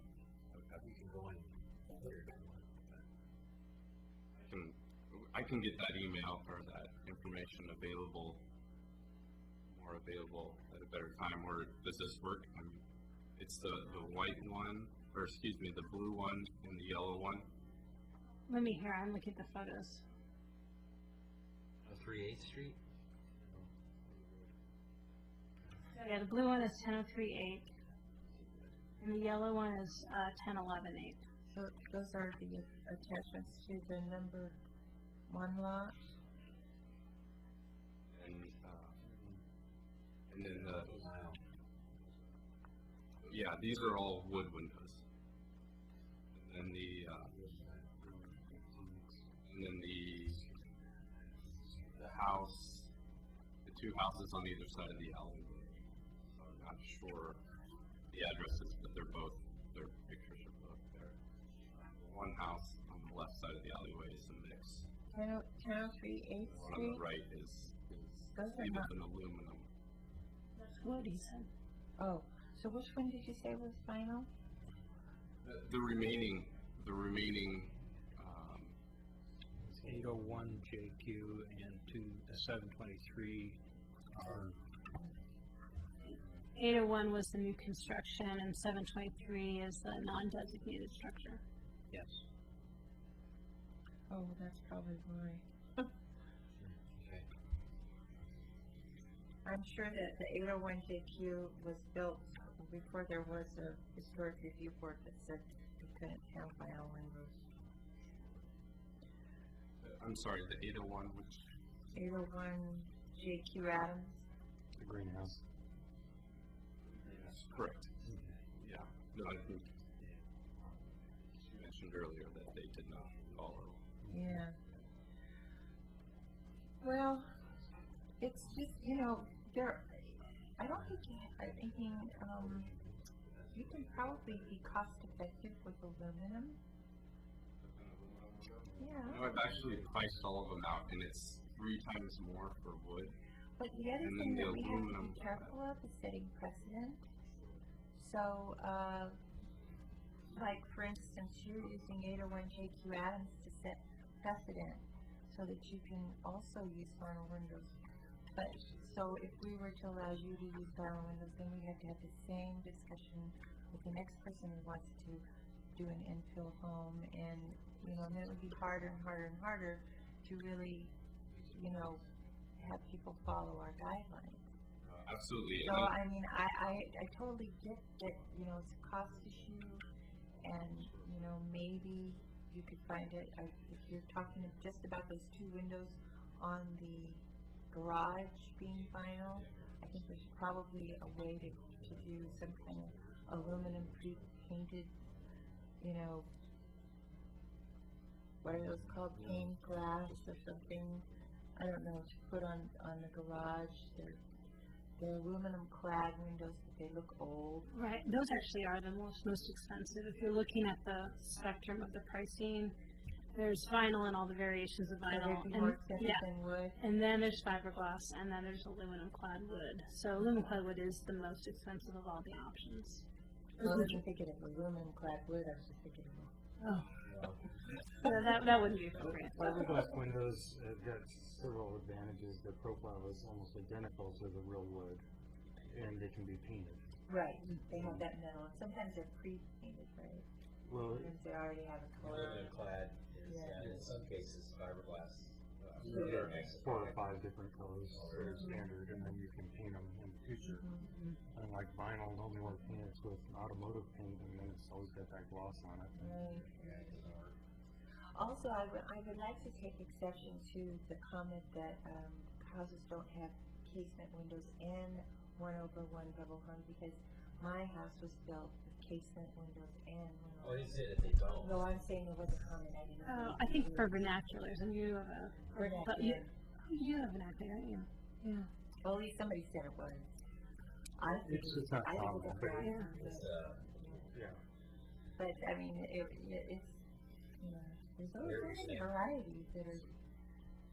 We can't, we're not gonna say, hey, yeah, go ahead and do No, that. no, and I understand that you you, comment on anything tonight. Yeah. As far as, that's fine, and I understand that there is a precedence there and that you definitely don't wanna, go back on what you've said before, but because that's we're saying vinyl's here, everything else is up here. Yeah, and for me, it's not even, cost makes, let's face it, we all live life with a budget, or, if we have too much money, maybe we don't, or maybe we're just good with such things as, But also, that's also from Dad. Yeah. Right? What you read, I get that. Things have changed. Asphalt roofs are safer and fire resistant. Hardy plank is fire resistant and it's bulletproof. But, the last time we did this, there was the same issue. Second generation. That's the issue of windows, and I know where it was, and we kind of laid it down on it, because that's what the code states. So, and you know what, it's not like the code's up to interpretation so much as it is, here's what we've got, this is what we've got to keep, and we've been dealing with this recently with a lot of other things. As simple as something like putting up a chain link fence. It's not code. And though it looks good and it's nice and it functions well, it's not code. It's the same kind of thing. So it's not like if I were to follow the same shadow lines as a wood window, a new wood window today, right? In specs, a vinyl window would be acceptable. we're talking shadow lines as opposed to material. You can do anything you want with a window to make it look like something, but still we're talking about material in the product. But in the guidelines that I have, it's not specific to material. It says as long as it. Yeah, if I can give just a little background of when the design guidelines were created, vinyl windows and not allowing them for future new construction was a passion of the neighborhood. That was probably one of the directions that you heard everyone in kind of lockstep with, and you saw that both in King and McLaughlin. I think the design guidelines were built basically saying, we understand technologies will change, and there may be a new material in the future that can mimic wood to the level that it's almost the exact same, and I think fiberglass is getting closer to that. But what the guidelines did is they wrote in saying, if a new material comes out that really, really, really, really mimics it, not just the sightlines, but too, it's actual, all dimensions, all aspects, then the board could look at it. It's not bound by just wood. And I think the board is yet to find a vinyl window that absolutely mimics wood. And I think that's where kind of the board is at right now, is the level of kind of science to vinyl windows is getting better, but it still hasn't eclipsed a wood window or matched it. And that was the idea of the design guidelines, is there's going to be new materials, and it's up to the board to make its findings of if that material has met it. And it sounds like from the board that they still feel that vinyl hasn't met that level yet. The other thing is, I'll be quite frank with you, the comment was made by public, and I kind of concurs that you bought this property in this historic district, so there are rules to be applied that you automatically have to know. These are the guidelines, and for you to question them is great, but they're here, and if you're going to build here, then you've got to adhere to those guidelines that were adopted. And sight lines, like I said, are not product. There's a difference, and you can make that look, but just like the staff saying, it hasn't come up to the level of where we could find something that's acceptable. That could be changed. So in the interim, these are the guidelines, and this is what we dealt with last time, and we made the recommendation with conditions of approval that it was either aluminum or fiberglass. That's pretty much where we're gonna go. That's what I'm gonna tell you tonight. Okay. Not binding anything to you right now or telling you that, but that's pretty much probably the consensus of the board. We don't allow vinyl picket fences or chain link fences either. Absolutely. I don't mean to waste your time, and I'm sorry. No, this isn't wasting time. This is just trying to get you to understand, educate you. If you're in a historic district, there's guidelines, and far be it from us, there's also a neighborhood association that lock, stock, and barrel will say no way. So, I was under the impression that provided that they were paintable or that they, vinyl's not paintable. Actually, they do make vinyl products that you can paint. So I'm just stating my understanding, and that's fine. And believe me, we all are on the same boat as far as the economy. It's no surprise, we know.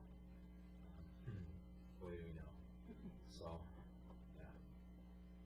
Okay. Very good. Well, I appreciate everyone's time, and as I said before, I do very much appreciate the work that you guys do, because it's not, like I said, easy. And We appreciate you coming in here. And believe me, I mean, everybody wants to have this here. It's just tweaking a few things. That's all. oh, it's going to be a great addition. Property. Awesome. So Oh, yeah. we're really grateful that you're doing it. thank you very much. Yep. Thank you. Okay, well, we're gonna close the public hearing. And then we vote for continuance. Yeah.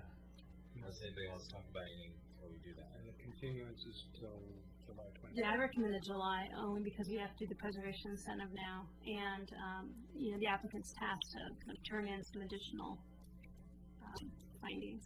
Yeah, and actually, if we can add to that,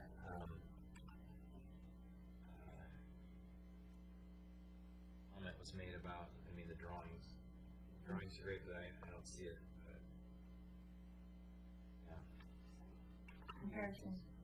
Dimensions or height or something on here that's just a little bit more detailed too. Something, yeah. Elevations are great, but I need heights, I need things to show where line, yeah. You know what I'm saying? Yeah. Just a few more things on the initial plans, mainly on elevations. So we just need to make a motion. And in our discussion about moving from 6 to 7, I think we couldn't do it for this hearing because we already pre-noticed the 7 o'clock meeting. We haven't noticed any yet for July, so if we want to in this continuance, we can recommend that it goes to. Start doing it at 6? Is there a problem? I wasn't at the work session. Did anybody have a problem with that? No, we talked about 5:30. We were talking about 5:30. Or maybe just on the phone? So when you do your continuance, if you want to do 6, let's just do them continuance. So. Okay. Does it have to be 6? It'd be 5. Is that what you guys are saying? We're looking at 5:30, but we didn't know if everybody could do it because not everybody was there. And we were talking about getting rid of our work session. Yeah, a lot of people The only problem with 5:30 is folks who come before us may not be able to get home from work and get here by 5:30. Well, that was the whole thing about 7, and then they talked about 6 because of the issue of staying too late. I'm all about 6. I think 6 is better than 5:30. Yeah. Well, then we could be getting home at 8:15. So yeah, we make that part of the continuance? Yeah, let's do that. Okay. Does anybody want to make a motion for the continuance? I move that we continue this matter. Do I need to tell you? HR 10. 10:04. HR 10:04 until our July 27th meeting, which will start at 6 p.m. I thought it was the 22nd. 27? 27. This is 27. Hold on a second. Uh-oh. I'm so out of town. So, So 7 o'clock. you are You are doing? too? And you have to be in charge. I'm Thanks. I'm non-existent for that whole week. I thought it was the 20th. We can still do 6 o'clock though. And we can still move it to 6 as that could be our first Yeah. month. There's that we gotta do be it. 3 here. Are you available? You're good? Okay, go ahead. Okay. I made the motion. Okay, anybody? A second. Ms. Toll?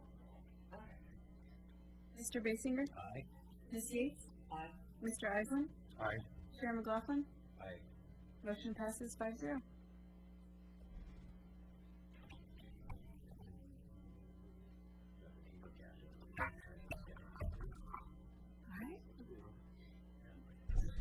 Chair McLaughlin, I think we can adjourn the Oh, meeting. yeah, we're adjourned. Thanks for coming, and